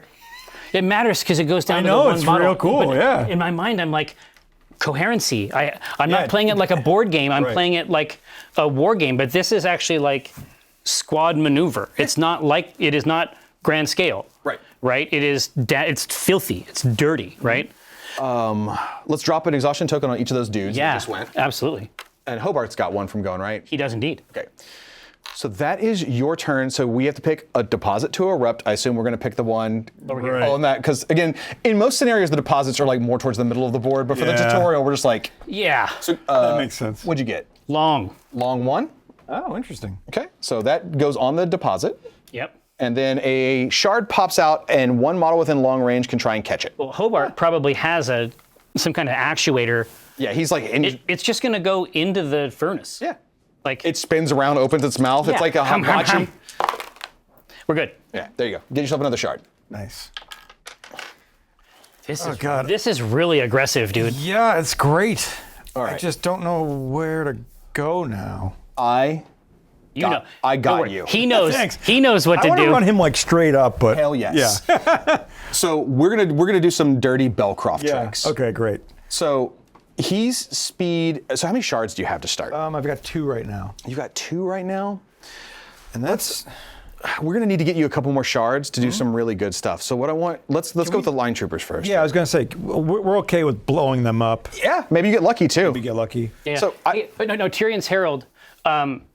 You're sort of discovering what I discovered, which is that it's possible, like in a action movie or something like that. It's possible to sacrifice. Exactly. And it's okay because I can pull them out of this later, right? And then especially as the dwarves, the Iron Guard mining operation, this thing I can push it closer and closer to the center every turn until I'm spawning guys on the point. Yeah. It's rude and mean, but the thing is, to push it forward, you have to give up either one of your hero or one of your follower activations to do that. So you're giving Exactly. up tempo. Interesting. Yeah. it's a pay now, pay later type But a thing. follower, a follower give up. That's a fascinating trade-off, right? Like Yeah. that decision matrix. Yeah, it is.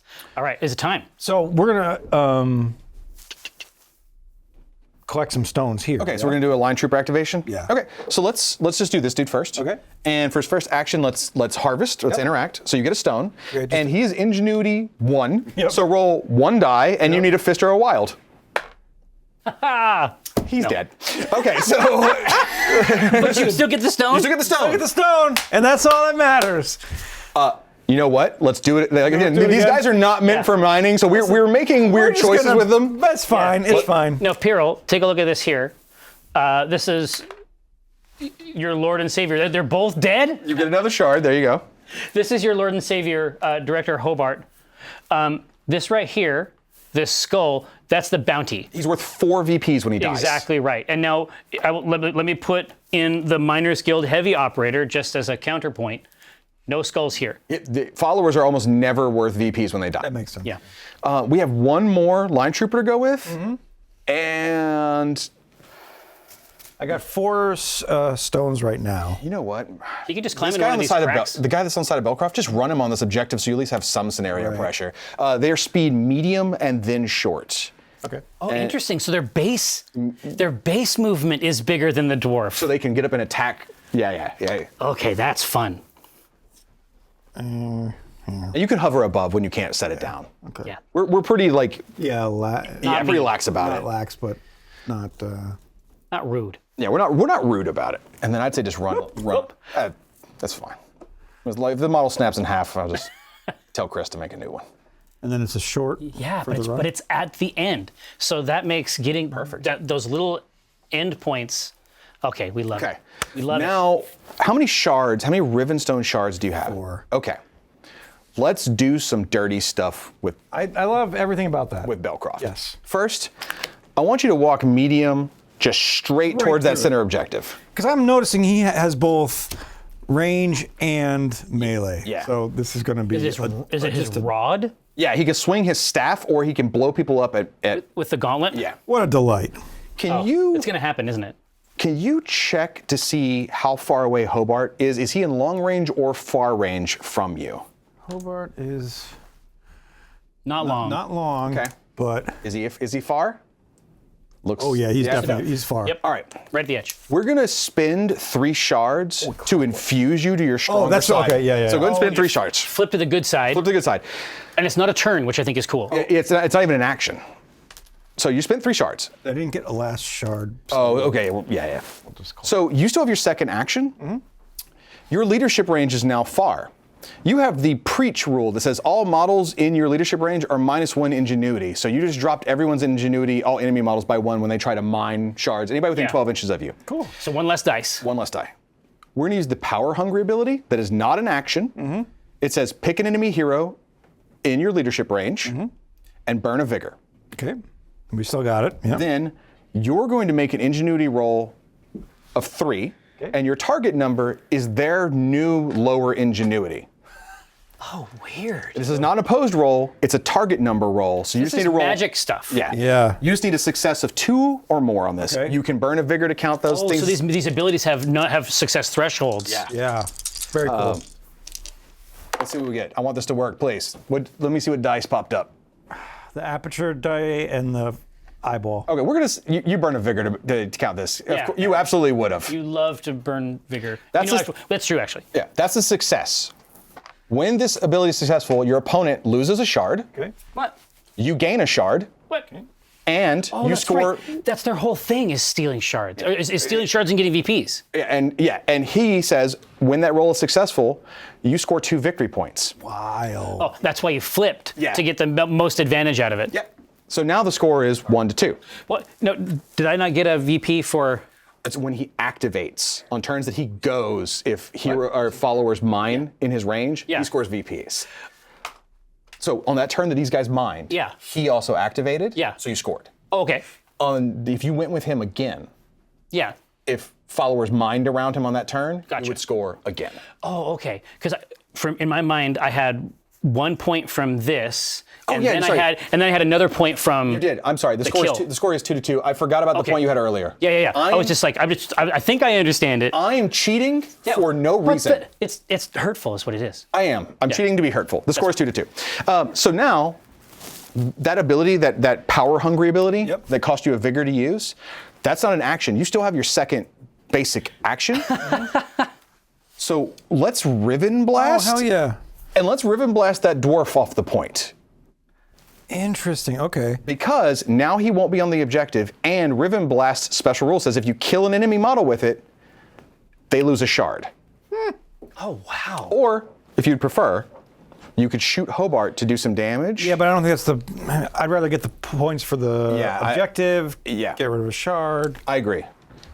So 4 dice. You're rolling 4 dice on this. I don't think he survives this. You're rolling 2 dice. Before Have you seen my rolls today? I guess that's true. anybody rolls, how much vigor do you I've have? only got 1 left. How much vigor do you have left? What? Do you want to burn your last vigor to focus this roll Well, I'm about to get all my vigor back, right? when the round ends? Yeah. It's at 4 of 6. Oh, that's right. Oh, that's right. It's because you don't know. Yes. That's great. No, this chump is not Do worth you want to burn your last vigor? on this doofus. I don't think so. Okay. Not on him. Go ahead and roll, I guess. But let's see. You want to get your defense out there? Well, Oh, sure. For you, why the fuck not? Wow! What- You were so good at this game. why don't we just do it that way? Maybe something like this.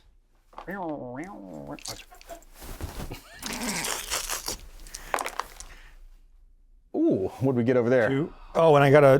Do I roll this? You roll the attacker die, but he rolled 2, so it equals. Oh no! Let's see what the attacker die came up as. Vigor. You get a vigor back. So get 1 vigor back, but you rolled 2 to 2. Doesn't do anything. You blocked it. Little. What is I'm trying to think of a good dwarvish soldier name. Jimbo. Yeah, little Jimbo there survived. Amazing. Just a little kettle. Now, But if I spent the vigor, it wouldn't have done anything anyway. how many shards do you have left? 2. Okay, so check this out. I can still. going. Yeah, I can keep You going. could spend 2 shards to buy a magic attack. However, you're at threshold because your threshold is 3.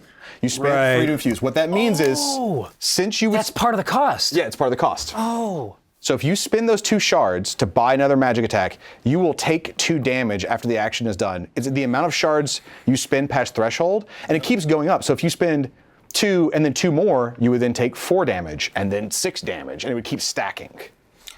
And Hobart can go again, right? Hobart can go again. Yes. Weird. And that's the lightning bolt. Yeah. Yeah. Yep. And the Weldmonger also ready to go. But so you can't use your harpoon again? Oh, he could. Oh, he could. Yeah. Yeah. Oh, I love to harpoon. I bet That's who I am. So maybe not worth it. Come from a long Yeah, line I of don't. harpooners. Yeah, I'm not gonna take damage right now. Okay, so we're going to end your turn. Okay. The only deposit that can erupt is that one, because the other 3 have exhaustion tokens. Yeah, yeah. And then once you choose the last one, they all clear off. Oh, okay. So cool. That means they'll all be open again. Go ahead and roll me the hot fuchsia die. Yeah. Pachow. Small 2. The round ends. So first off, 2 shards pop out of short range. Can you see if anybody's in short range? I don't. These doubles, y'all. No. Yeah. Nobody is. Okay, That'd be a so big turn. because you rolled and you went up to 6 with the double, and there's only 2 doubles on the die, so you have a 1 in 6 chance. The round ends. So now we do end of round, we do the flux phase. You control this objective. Okay. So the score is now 4 to 2.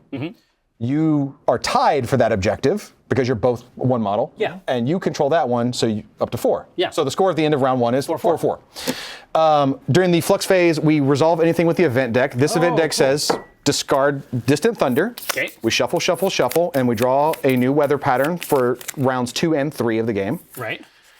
Sudden Squall. All ranged attacks at extreme range count blanks as successes on the defense rolls. So if you shoot somebody at extreme range, So the extreme blank. range is not the thing right now. Yeah. So that's the Sudden Squall. So now we go into the next round. Okay. Now do we do initiative again? No. You will be the first player because whoever didn't take the last turn, there's no double turns. Oh. Okay. Yeah, whoever didn't take the last turn. So let's do That could have gone a whole different way if that roll on the Was a hot single. fuchsia die was Yeah. was a single. Yeah. Like we would have had a whole nother. There would be a whole other round. That's really. Or that's really what's wild is, say you rolled the single, Yeah. and it went up to 5. You go and you think, oh, I'm taking the last turn. I'm gonna blip the objectives, and you Yeah. roll the blank. Then Yeah. the round doesn't end. Then you get to go again before the round actually ends. Well, because I mean, right here, that could have been a whole different decision because maybe I would have taken the damage, tried to kill him. yeah, yeah, Right? if you that's knew that was gonna happen, Yeah, yeah. like This is very- that's amazing. This is very chessy, Yeah. like in a way that I think is good. So now that we're in the new round, do all the exhaustion tokens come up? Well, we're going to do that. So here's Yeah. how we're in round 2. We're going to Yeah. do our lull phase. First thing in the lull phase, recharge all your vigor. So your 7 vigor go back to their recharge size. Now, Yeah, does every model you have in play have at least 1 exhaustion token? they do.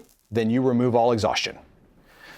Shit. Okay. If they don't, Yep. you get to clear 1 hero. Okay. Which I only got one left. Yeah, so Belcroft will. We didn't give him an exhaustion. Oh, we didn't give him an So exhaustion. he'll clear off. Clear off, yeah. Then you get to clear 1 muster of followers. So Really? in your case, I put 1 over here. Oh, did you? Oh, Yeah, it's sorry. okay. I didn't see it. That's okay. My bad. Your choice is either this 1 line trooper or those 3 yeah. Fusiliers. I don't know. This might. It's a little tough, So but you got what was called a partial clear, Yeah. which means basically all that matters is this dude is still exhausted. That's all that happened to you. Now you get a free reinforce. You get to bring back 1 hero and 1 muster worth of followers within close range of your barracks. So you have 2 dead tunnel fighters? 3.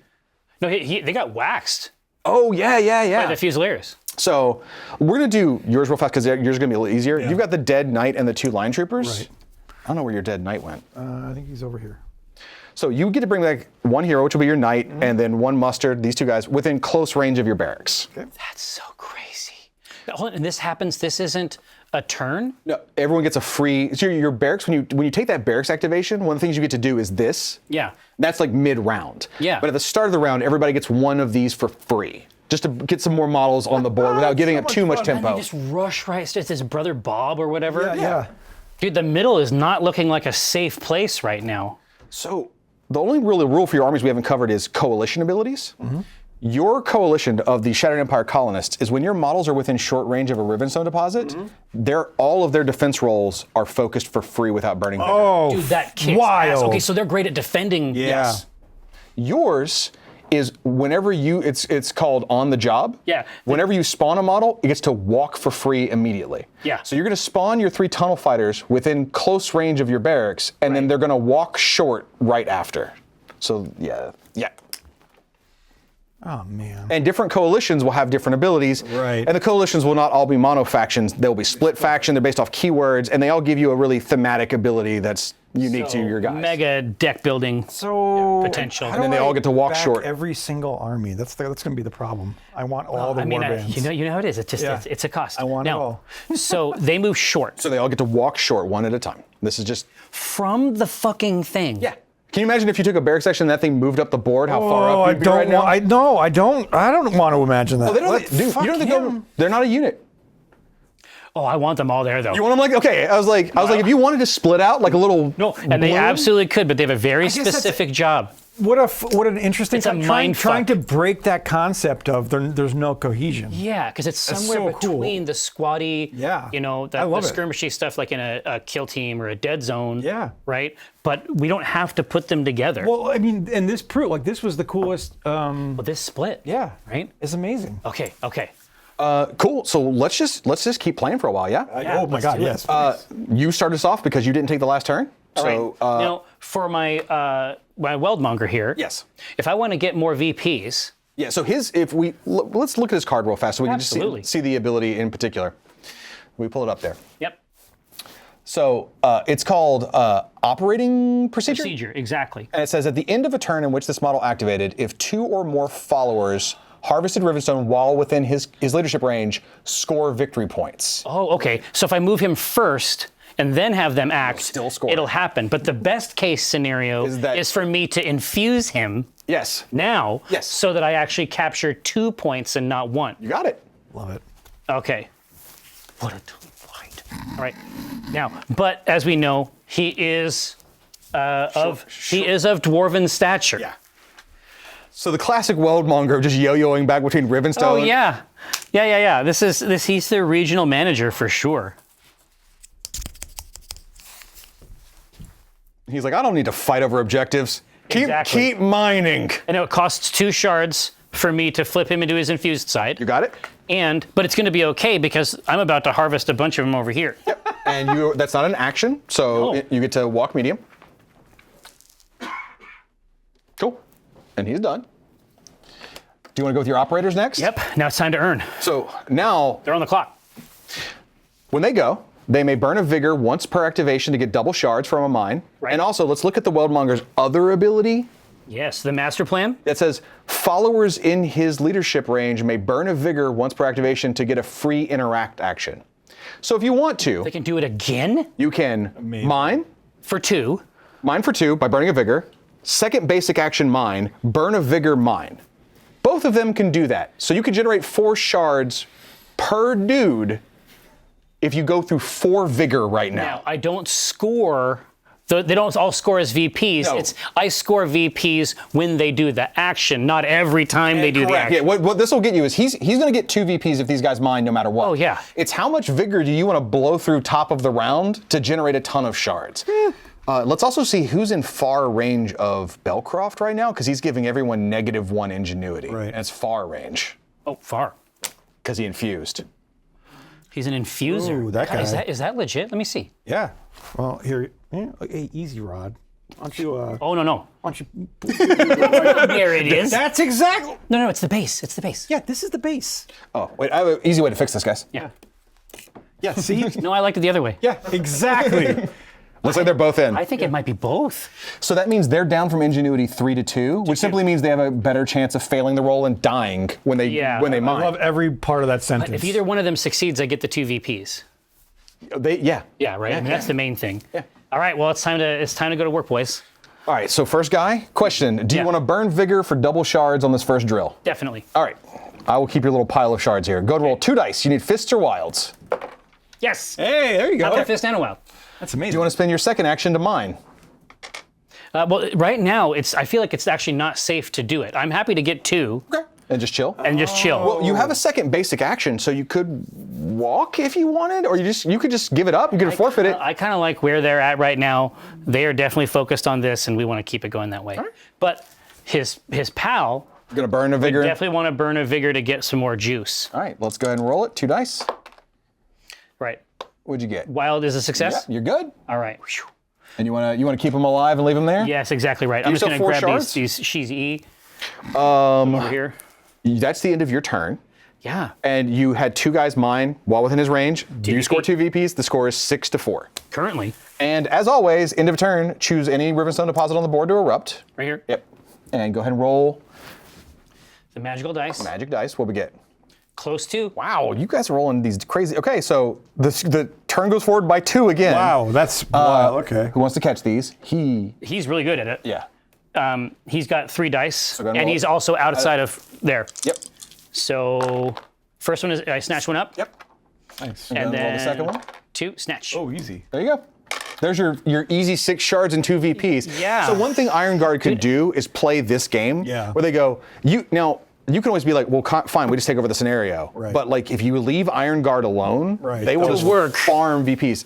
The downside is these guys can't go again. Right. So he has to have other followers to come over here in mind to keep going with him and doing that. Right. Right. But yeah, I mean, as it stands. Oh gosh. Okay. So what are you gonna do? What's next? I don't know. This is amazing, and I'm so confused. At the same time, like, well, the gun line I is love still ready this. to work. We know that Belcroft is already in range of Hobart if you want to power hungry again. Right. And try and get some shards, but you don't have to go with him first. You could go with the gun line. Just like Well, we could whittle him. We could try whittling him down and then seeing where we're at with the gun line, because Yeah. I could always shift the gun liner over and fire harvest. off it. Well, I want to kill him too. I want to get him off the. Oh yeah, that's gonna be easy. Yeah. Okay. So, is it Riven Blast that we use? Or? why don't we power hungry first? power hungry, yeah, So totally. burn a vigor to use power hungry. Oh, absolutely burn that. We're going to choose an enemy hero within your leadership range, Hobart. Mm-hmm. You're going to make your ingenuity test. Your target number is 2. Do you want to focus this roll? Yep. You need to roll a 2 or more on this die. Your focus counts. And what's that other one? Shield. Oh, it failed. So nothing happens. Okay. But that does count as. amazing. Does that spell cost shards? that spell That's in like particular a just take cost cost and and vigor. vigor. Okay, fair enough. So you have not used either basic action because that's not this wasn't one of your actions. So you tried. Right. It failed. Tried. I'm sorry. It's okay. Do Happens. you want to control mid? I want to kill Hobart, Oh, but I You mean, can start blasting him with spells if you wanted to. is it better to get rid of this little guy or try and get him off the board? he's big VPs. He's big VPs. The thing is, He's 9. he's 9. You could sling spells at him. Your damage is 3/4. So if I got 3 hits, I've got 2 actions, and then I could burn some. You could spend 2 shards per magic attack to buy more. So, Right. how many shards do you? I got 3 shards, and Yeah. I could also come out. Just remember that guns, because of the squall, anybody at extreme range counts the blank as a success, as well as the shield, as well as the wild, as well as the focus. For this turn, which lasts a variable length. Yeah. That's one of the wildest things I have ever seen. You don't actually know how long it's going to go, and so it obscures what your optimal resource allocation should be, Yes. which I think is kind of good. It also prevents I know I'm going last, we're playing on a scenario, I wait till the very end and I run up there, because then you might just sit back and not do anything. Right. This is amazing. Okay, so I'm gonna go for Hobart. Let's just see what happens. You want to just start shooting him in the face? Come get him. Yeah. Maybe? Yeah. No, I think. How many shards do you have? 3. So I can do an extra shot. So you need to hit all 3 of these. know. And your dice are basically, he's 4 dice, you're 4 dice, he's autofocus for long range. You'll have to focus all of these, but if you can land all 3 of these, it's such a huge swing. It would be a nightmare. I think if you can roll better than you have rolled this entire game. I know. I'm just gonna channel something. Okay, let's do it. Let's do it. So I'm gonna vigor. Yep.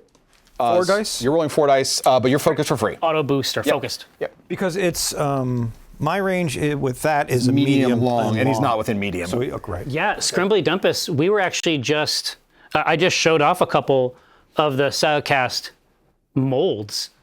That's one of the reasons why I was curious about the game, just to see Silecast work. And I think it's really cool what it enables for a small company. Right. So go do your defense roll. Let's get it. 3. Okay. Go ahead and roll your 4. This might also help you choose to change tactics right now. Hey, Son of 3. a- It's a tie. Nothing happens. He blocks it. Okay, so now you know you can't kill Hobart. Right. I just open up the mouth, spell goes in, close the mouth. Okay, so now my second action, I'll just blow the Okay. Now you're mad. You just come him. over and just kick this Yeah. dwarf in the face. So yeah, just roll 4 dice and blow up that 2 defense. He's hosed because I don't get any of the special No. defensive stuff. 1, 2, no. 3, 2. and a crit. Yeah. I can't win even with this juice. So yeah. Annihilated. Dylan there Yeah. I can evaporates, off. Yeah. and because friggin' Belcroft's special rule, Riven Blast, is when he kills an enemy with that spell, you lose a shard. So one of your shards just I'll put it over here. erupts. All right. And you're not even done. I mean, that's the thing, man. You're Well, not even done. The question is, do I want to spend 2 shards and get another blast at Hobart, and then come in with these guys, or is it not? I don't think you're going to be able, because you needed to land that first hit. Right. Because the thing is, if you just do a little bit of damage to him, and then he infuses and heals it all away. Oh, it all heals. Okay. Yeah, there. When you on the flip, That's use. amazing. Yeah, Okay. So you might wait in a lower power Exactly. state for the right time to become blonde. Yes. All right. If you were going to spend 2 shards to buy another magic attack, Yeah. I think it would only be to try and blow up one of those little guys on the objective. Right. Right. And I think I'm just going to use these guys to get it. Okay. So let's drop an exhaustion on good old Grand Adjudicator Belcroft. Dude, so are you cranked up at the possibility of doing a Belcroft that is the infused version of the model? Yeah, and we're getting alternate art done. So because that got unlocked during the Kickstarter. Yeah. So now their flip sides are going to be completely different art of them like all juiced up and going Super Saiyan. Yeah. I mean, because it's not going to be everybody, but somebody is going to want to have the infused model. Oh yeah. No, Right? absolutely. Somebody is going to want it. Everyone is going to. Yeah, like I could see his little like shard spires on his back being like little Tesla coils with the energy crackling yeah. between them. Oh, it's too good. It's going to be hot to death. All right, now what do you got? The narrative campaign stuff is just endless possibilities. Oh, for sure. Honestly, have you done 3-player? No. So right now we've completely designed the game for 1v1. We know in a later expansion we want to introduce multiplayer free for all, and we eventually want to introduce co-op. Yeah, like a raid fight. Well, you see it so much. I mean, honestly, because we just came back from a place where war games were being played, and then you see a lot of that style of play, like co-op play, is huge. Yeah. In skirmish wargaming right now. We've already got the mechanics sort of built in because one of these event decks has a NPC that runs around and attacks both players. So we've got the foundation is there, and eventually we'll build onto it and make it its own thing. I think at the right level, at the right number of models, right model count, maybe a hero and 3 guys or hero and 6. Yeah. 3 quick spawns. You have your base. Like, Just fight a dragon, whatever it might be. that sounds hot. Yeah. That just sounds hot. Okay, so I'm activating these Yeah, so boys. they're gonna come out in? Here. Yep. They move a Medium. I believe. No, Fusiliers, they're short medium because they're lugging heavy It's gear. big, isn't it? Yeah. Okay, this net. You do them one at a time. right? Yeah. Well, I mean, are they going Activation. Oh, activation. Oh, Activations that's are one at a right. time. Okay, well, yeah, sure. So he pops out. He takes a shot. Yeah. Now- Oh, interesting. Actually, I'm going to keep him back for right now. There's something you could do that's kind of interesting here, because followers can spend one shard safely before they take damage. So your Fusiliers could walk short, run medium, get on the objective, spend a shard, And blast. shoot a dwarf in the face. I'm all about this. Yeah. Yeah. Okay, so That's right. Walk me through that again. You're gonna pick one of your guys, whoever it might be, and he's gonna walk short. Is that the on camera? He's going to walk short. Yeah, he's gonna walk short, because that's his first speed. Now he's gonna use his second action to move again, and that's medium. And that's his second movement style. Oh, yeah. Okay. And now you're right in the mix. Okay, and you can't stand on the objective. That's the one that you can. really? Yeah, you can walk through them. You can't stand on top of them. I appreciate To that. prevent people from just blocking it off. I like appreciate this a lot, actually. so we spend one shard, Yeah, and then and then I'm going to shoot him in the face. yep. So you're rolling because you didn't aim. You're doing that 2-die attack because the Right. Fusiliance is 2 normally, and you only go up to 3 when you sacrifice an action. And Tunnel Fighters have 2, but I could spend a Vigor. Yeah. So before anybody rolls, defender chooses first. Do you want a vigor to focus, and then? Oh yeah, because if he has to come all the way up here, and I'm able to keep some presence here, Yeah. it might be a huge pain. Yeah. And then now that you know he is, before he rolls, do you want to burn a vigor to focus? All right. Let's see if your dice continue to be the hottest thing. No. Well, they're great for him. Yeah. Welcome to my world. Well, we may not have left your world yet. Man down. It's at least one success, and the attacker die is Cleve. Well, you still kill that dude. Yeah. Yeah, he's out. Okay. Now, if you wanted to, and you wouldn't here, you could spend another shard on that guy, right. shoot again, Poison him. and then he would die. And he would die. Yeah, I've had Line Fusiliers run up and just be like, rah, bang, bang. You know, like sometimes you just got to do it. But those Sometimes you have to do it. Those dynamics are crazy. So we'll drop an exhaustion token on that, bro. Yep. And then if you want to, if you have shards to spend, do it with I'm the gonna do next it again. guy. Yeah. That makes complete sense. Short. Medium gets him up there. Yep. And he didn't touch the wood, so he didn't have to burn a vigor for that. Yep. We love it. Blow And a shard. we'll do that. And then again, now you got to decide: do you want to burn another vigor to focus this roll, and do you want to burn another vigor Yes. to focus the attack roll? I think so. I did. All right, let's see it. Ooh. One. One. All right, 2 dice. Got to get a 2 to make this work. He got it. Wow, it's and a the crit, just to really drive it Yes. home. Awesome. Get off my board. All right, so there you go. All right. That's so yours. now your other boys. So the real question is, should I come over here with the last one in mind? Absolutely, you Right? need shards. Do the same They don't have stuff. to do the same stuff. That's so freaking cool. And those guys are ingenuity too, Yeah. which means they're not dumb. they're straight up better at it. Yeah, go there, roll yourself 2 dice, get yourself a fist or a wild. This is an interesting question. So let's say he's still here next turn, and I get to is it And you get to clear him on the end of the clear round. him and Yeah. everything's cleared. Is this blocking line of sight? Like if I wanted to shoot into the middle No, here? so only terrain that has the shroud keyword blocks line of sight, and the deposits don't. So we specifically for this one said it was the walls and the forests. Gotcha, okay. You and your opponent before the game decide what has shroud and what doesn't. Yeah. And you said there's 7 keywords total. 7 keywords total. Yeah. Most of them are like you can walk through it, you can't see through it. So I have ingenuity 2. I'm rolling Yep. 2 dice. You need a fist or a wild. And you got it. Here's a shard. Hey, Here's an exhaustion token for that dude. great. End of your turn. Which deposit would you like to erupt? I imagine the one by him. Yep. Drop one on that, and roll yourself A merry little. a fancy die. Oh, What we get?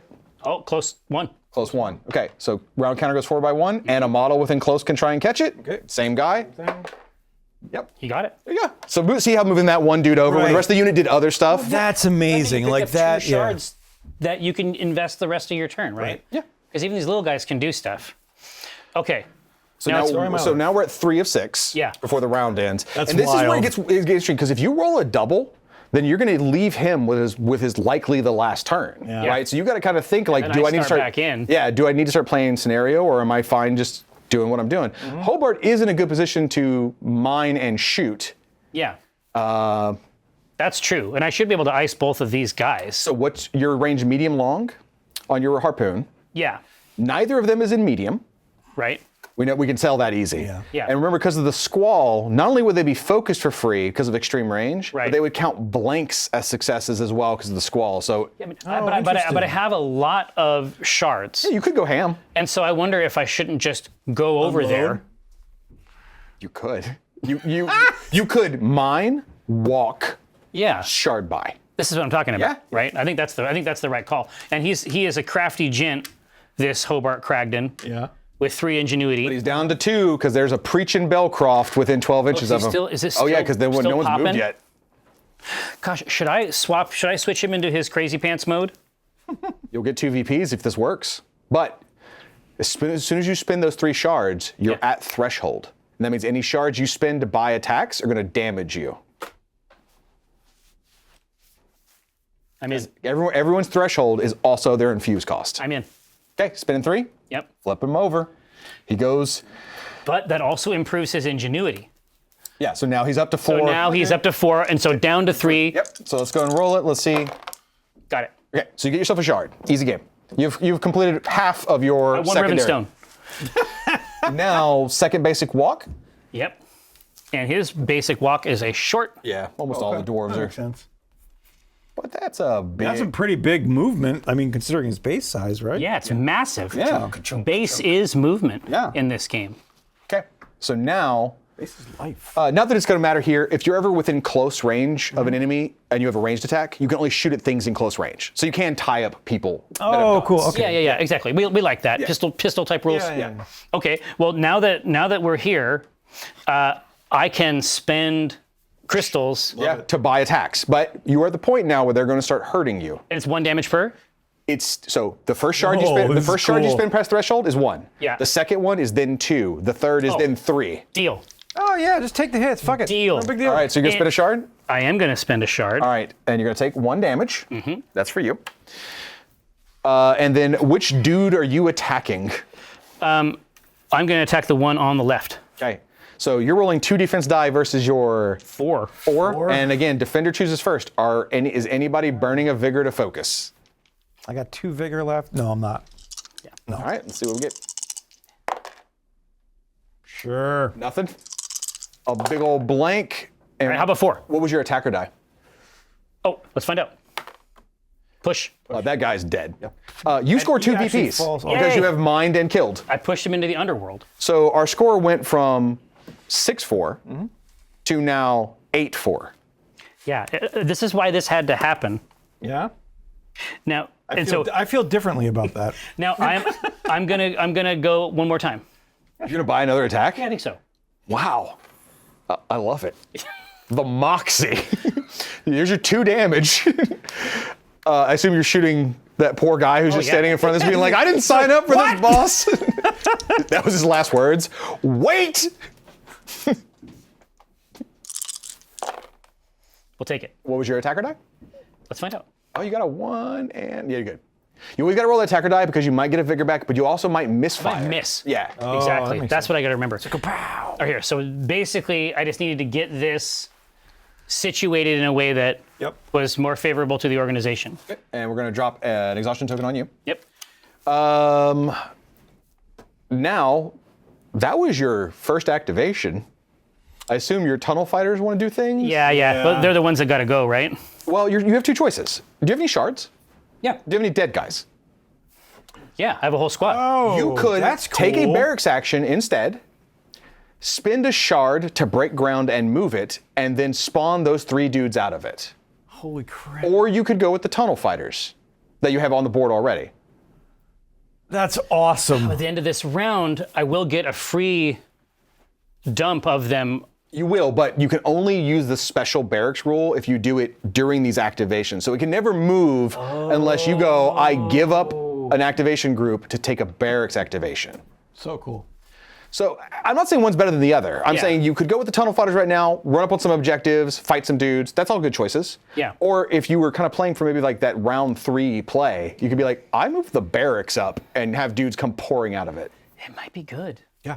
Yeah. It might be good. Here, don't know. I'll spend 1 cheesy E. Okay, so we're doing a barracks action? Yeah. I'm not influencing this decision. And this is break ground. Yep. So I can place this model within close range of its current position. Yep. So go ahead and do that. Now, I just see those gears moving and it slowly creeping across Yeah. the field. Gosh, so it's like, is the best way to get it closer to the middle, or is it? Nah, Oh. obviously. now I'm gonna give you the real hard choice. Do you Yeah. have another shard? Yeah. Your choice now is you get to do two things with your barracks like everybody else. Yeah. You can reinforce and pop those 3 guys out. Yeah. Or you could spend another shard and break ground again. Again? Double shard, I give up a follower activation, and all I do is move my barracks halfway or a third of the way up the board. But Then you just start dumping. Yeah. Even between turns, you're dumping. You get that free reinforce. and they're running around because they're in the coalition. Iron Guard. Oh, Yeah. Jesus. Yes. Okay, now I see. So there's not an easy or right answer to this. It's either bring those dudes back now, so that if he kills some guys, you at least get to bring back whoever died, on his turn. We're only on 3, right? Yeah. So it's either move him up or dispense guys. Yeah. Right? Yep. Moving up costs a shard. Dispensing guys, you get to just do. I'm going to keep the shards Okay. just in case I need them for something else. But these guys are coming out. And again, they spawn within close. And they can move through their allies? And they can move through their allies. So they get to spawn within close and then get their free walk because of your coalition. So hang on a second. Yep. You're saying that they're going to come out of here and I'm going to move them through this. Yeah. And then they still get to activate On your next turn. on your next turn. Yeah. All right. Well, I mean, I'd be crazy not to. So first off, you get to spawn them within close range. So we might as well kind of Exactly. move them get up them as up far there, yeah. move them up as far as you want. but they can't. So they're right behind. Yeah, they're right behind. Yeah. You can just basically line them up behind. Then, because of your special coalition ability, Yeah. every guy that spawns gets a free short walk. So they literally. You want to use this because that's really how you measure. Yeah, so they just hopscotch the other team who's getting ready to move in position, and all of a sudden, Amazing. hello everyone. That's such a cool ability. That is.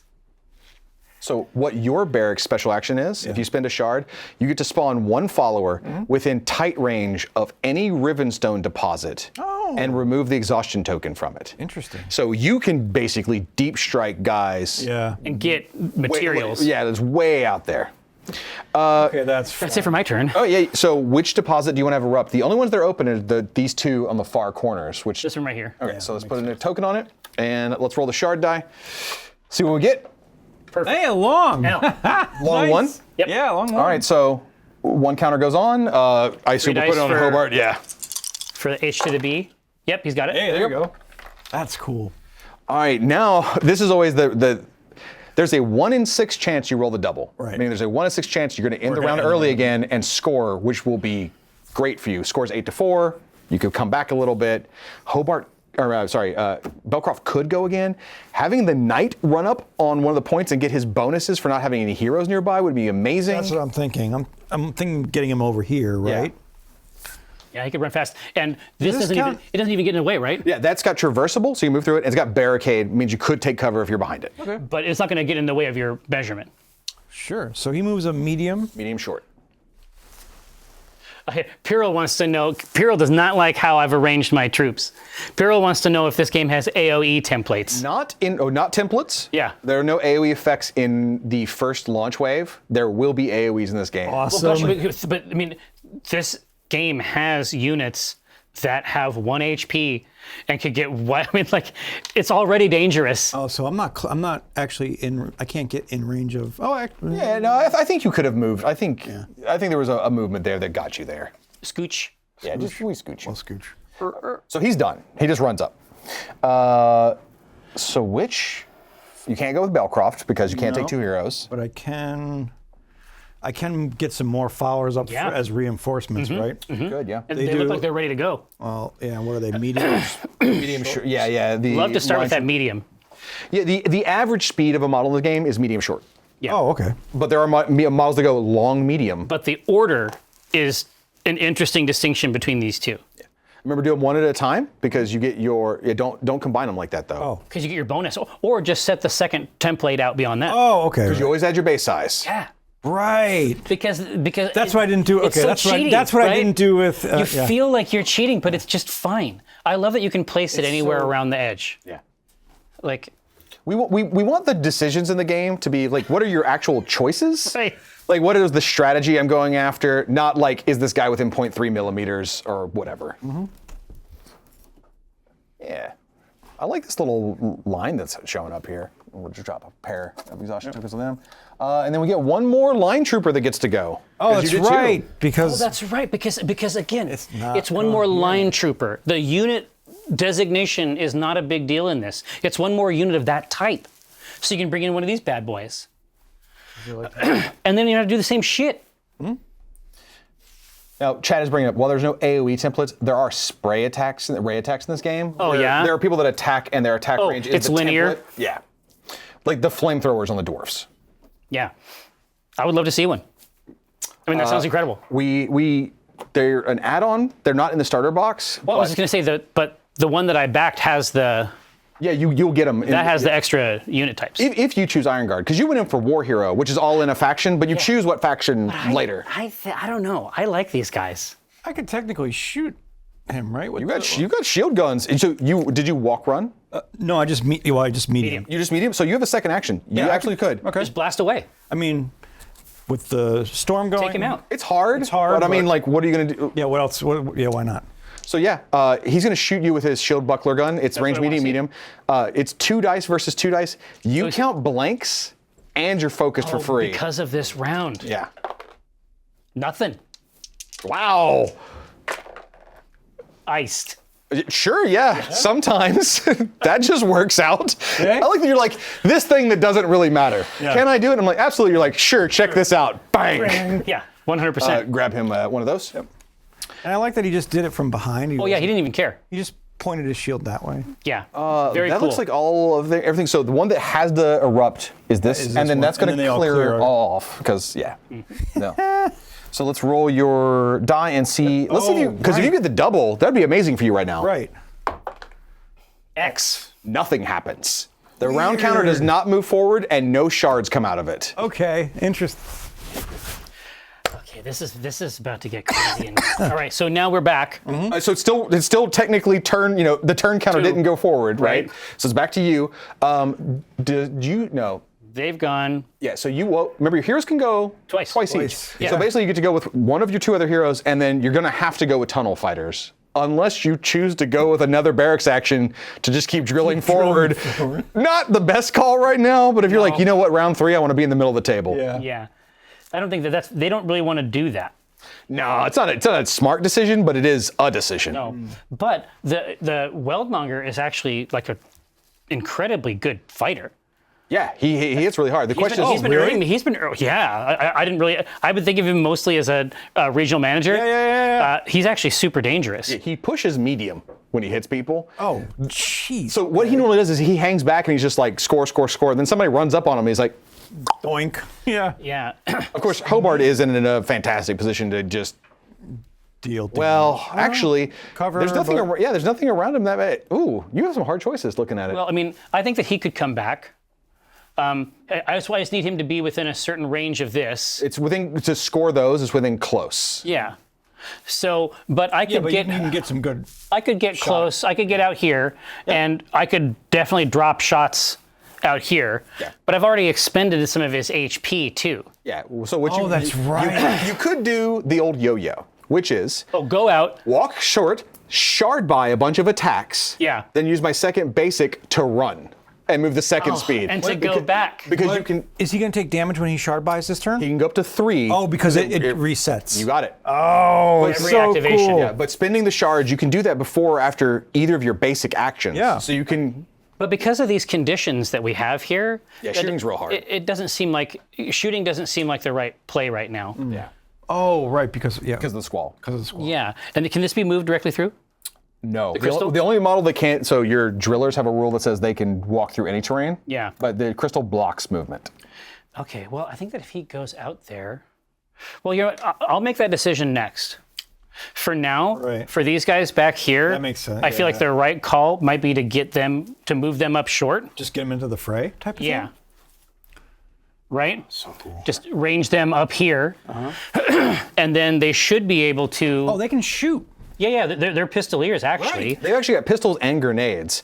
They have a lot of tricks. Well, here, then they're getting scooted That's what you up. love to hear. Then they're getting scooted up for sure. So it is one at a time. Yep. So that guy walks up. You've got 2 weapons. Grenades. One is the pistol. Yeah. The pistol, if it hits someone, and they're not, and if it doesn't kill them, so it hits successfully, damages, doesn't kill, any model in your army can burn a vigor to walk towards that model as you shoot a flare into them. The second weapon you have is the grenade, the lumen grenade. It doesn't do any damage. What it does is it gives the enemy model a condition that says any of your models that attacks it can remove that condition to re-roll any number of attack die in the attack. Dude, that's a really cool amazing, ability. yeah.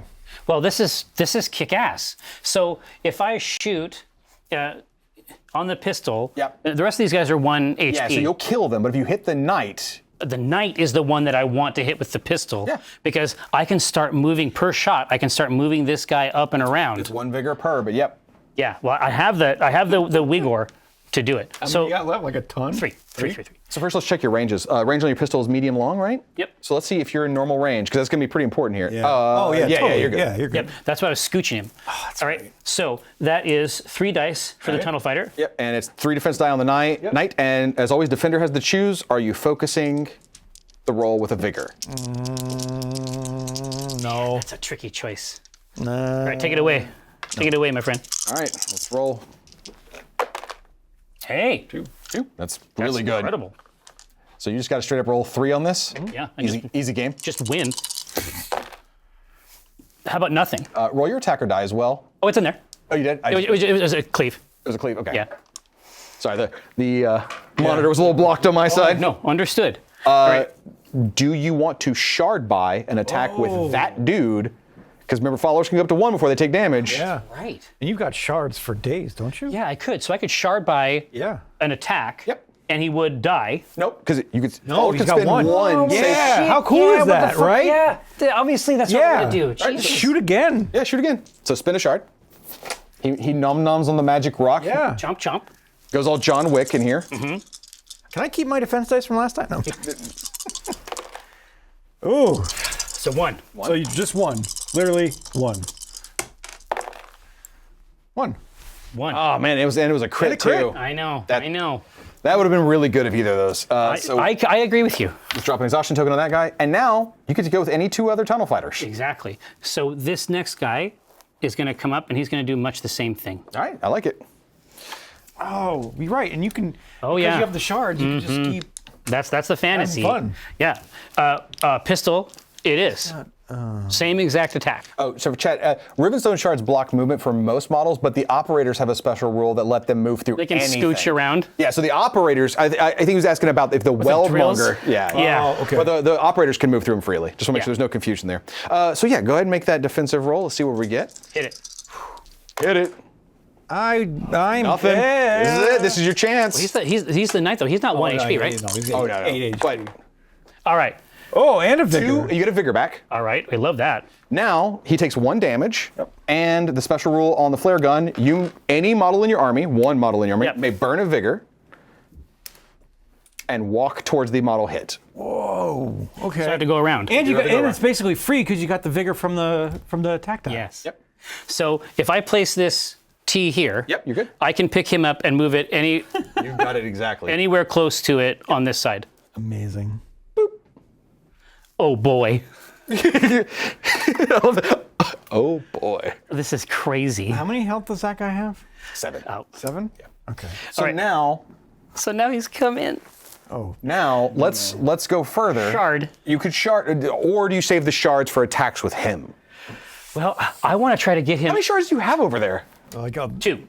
Oh no, save that for the Weldmonger. Yeah. You want to get those bigger hits in, but you still have another tunnel fighter to go. That was 2.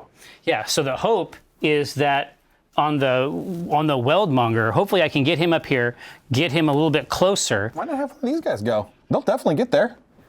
What's that? You have 1 more tunnel fighter to go, right? Oh yeah.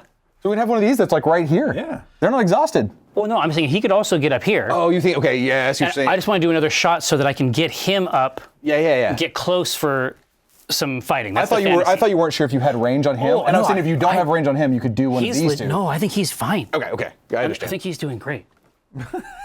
he's having the time of his just life. loving life. Oh yeah, you're fine. That's within medium. He's having a great time. 100%. Right here now. So 3 dice. It's going to be the same shot with the lumen, with now the lumen of the pistol. Yep, with the pistol. Love it. Hey, 2. So we That's gotta actually roll really good. Straight up 3 on this. Succeed. Push out. Oh, nope. Hit and crit, but no, not enough juice.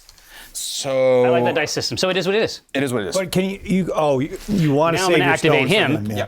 and we're going to do both of our moves. Yeah, and so this hasn't come up our game yet. Yeah. But just so you know, whenever you make your first move, Yeah. your walk, if you are then in melee range of someone, you may burn a vigor to charge, and you generate a free melee attack. That's not wow. going to happen here because after a short move, they're not going to be in Right, melee right. range. But that's the awesome. Oryx love that rule. Right. Oh, yeah. And you can, you got that all day. Okay. So he's going to come through That's his amazing. short techniques. Yep. Walk through the door, then Exactly. And then he's run gonna, medium. And then he's going to go medium Yep. up onto him. Love it. Wow, just big hammer, huh? And then I'm going to start buying Shard attacks. Yeah, you can buy 2 of these. Yes. Now the damage on those is, let's see, your strength. You're infused, right? Yes, I am. So it's 5 attack dice. And then Say damage what? 2, 4. Damage 2, 3. Damage 2, 3. That's right. Yeah. Right. Okay, so he's buying an attack on you. Good luck. Yeah, I get how many defense dice? 3. 3, and I'm gonna vigor. Vigor. What'd you get? That I know that look. I don't want to talk about. All right. What? In Here, the, let's just. I'm sorry. I'm just going to put those over there. yeah. Oh, if you get a push here, if you hit and you get a push, It could be weird. it could be great. That's Well, a push. 4 That's hits hit. and a push. All right, so he takes 2 damage. Yeah.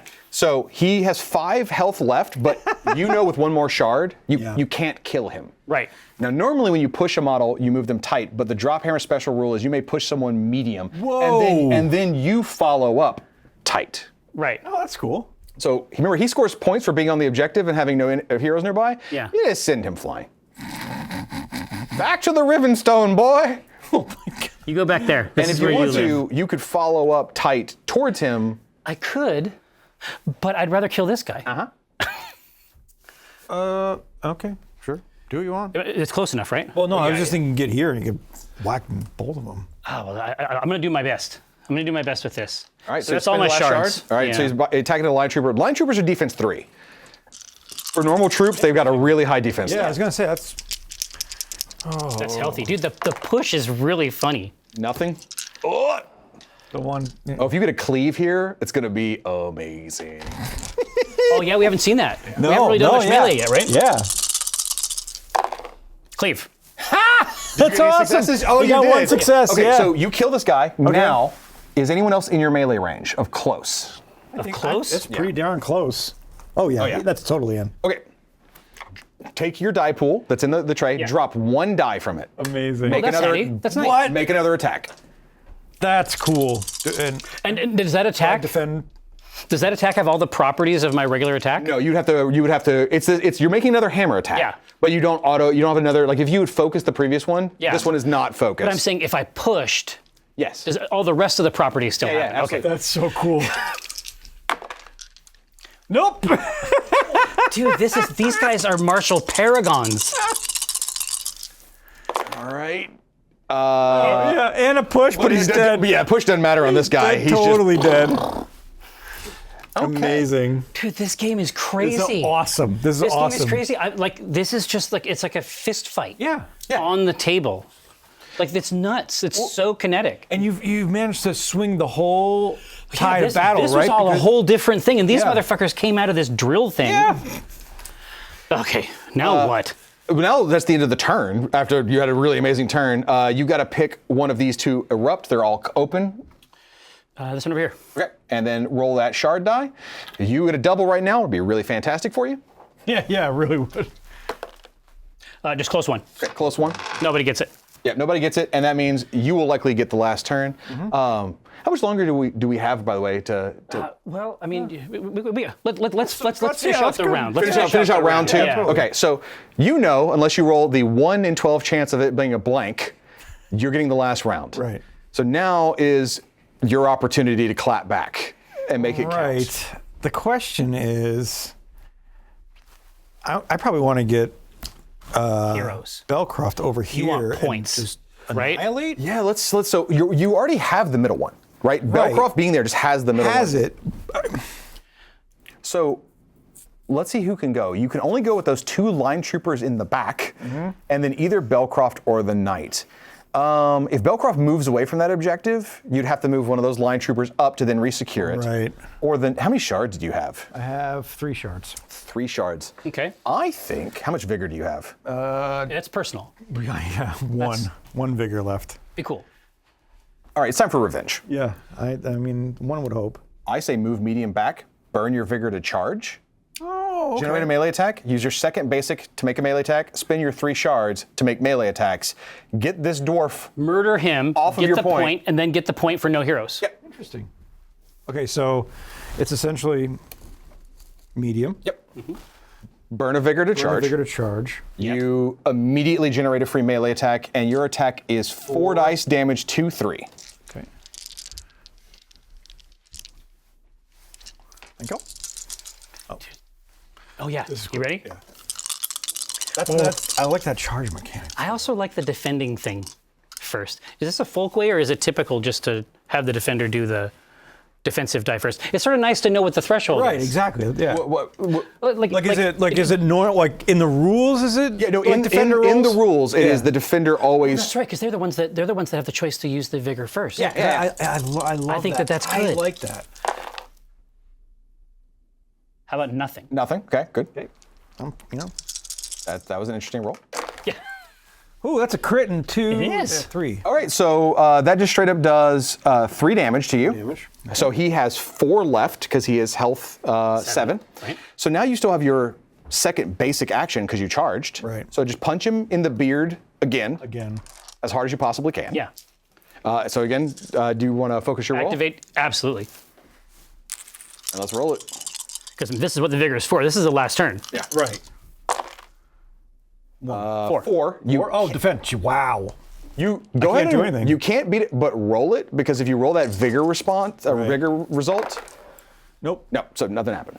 All right. But man, did we defend a lot? Yeah, yeah. So we're just like. I put my shield up. I like your shield. Do you like my shield? It's I a like great your shield. Okay. You need to hit him twice to kill him, and you have 3 shards to do that with. Yeah. So I say go ahead and shard by on this dude. Okay. Unless The shard thing is good. I love it. I love. It's got my classic boosty type stuff. Oof. it also just makes sure that like It's just a fun your turn's thing always to like buy. really like you said Right. kinetic and exciting. Right. All right, here. Spending vigor for sure. Okay. Ooh, nice. What'd you Take get? 4. Wow. Okay, Go ahead and so- roll that again. Okay. Brutal. Fucking money bags. Nothing. Nothing. Spin a shard, man. You can do this. I have faith in you. I spend vigor. I don't know what's going on with these dice.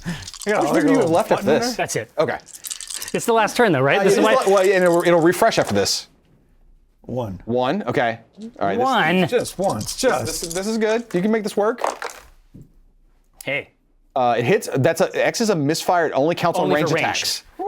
Okay, so he takes 2 more. Yep. So he has 2 health left. Okay. And we're So now, Feel so free. last shard. Nobody's flush got that. any vigor. You're gonna take a point of damage from going over threshold, but that'll be fine. Oh, he's got it to take, right? Yeah. That's why they have that wiggle room. Yep. All right. This is the roll to see. Oh man. Oh, the of rolls. The roll of rolls.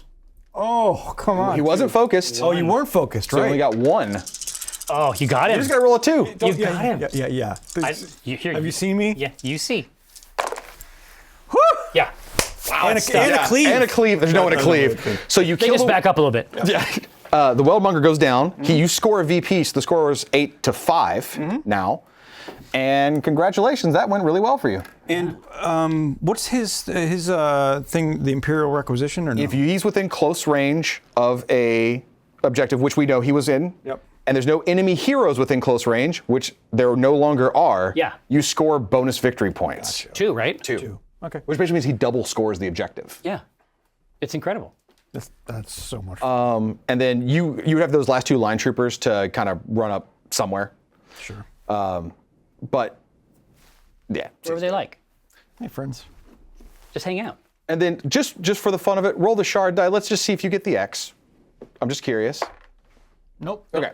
So the round would end. Yes. And then what would happen is we would check. So the score was 8 to 5. Yes. It would then be 8 to 7, 8 to 9 because of him. Okay. Because is it the flux phase? Yeah, which flux is when you do scoring. scoring, okay. Yep. So 8 to 9, 8 to 11, 10 to 11 from scoring that last one down Yeah. there. So we would go into round 3, the final round of the game, with a score being a 1-point differential at 10 to 11. And that'd be it. Yeah, that's pretty good, man. This is amazing. That's pretty good. And this is only the learner. Right. This is the learner scenario. Yeah. Tell me about some of the other scenarios. Like, what are Right. the ways do we get to play with this? Yeah, because you positioning? had mentioned stuff about these being more those are center in the middle. based. Yeah, so we've had scenarios where these are more like in a jagged line down the middle, and you'll have objectives that are not controlled What's by some kind of cleft or something? yeah.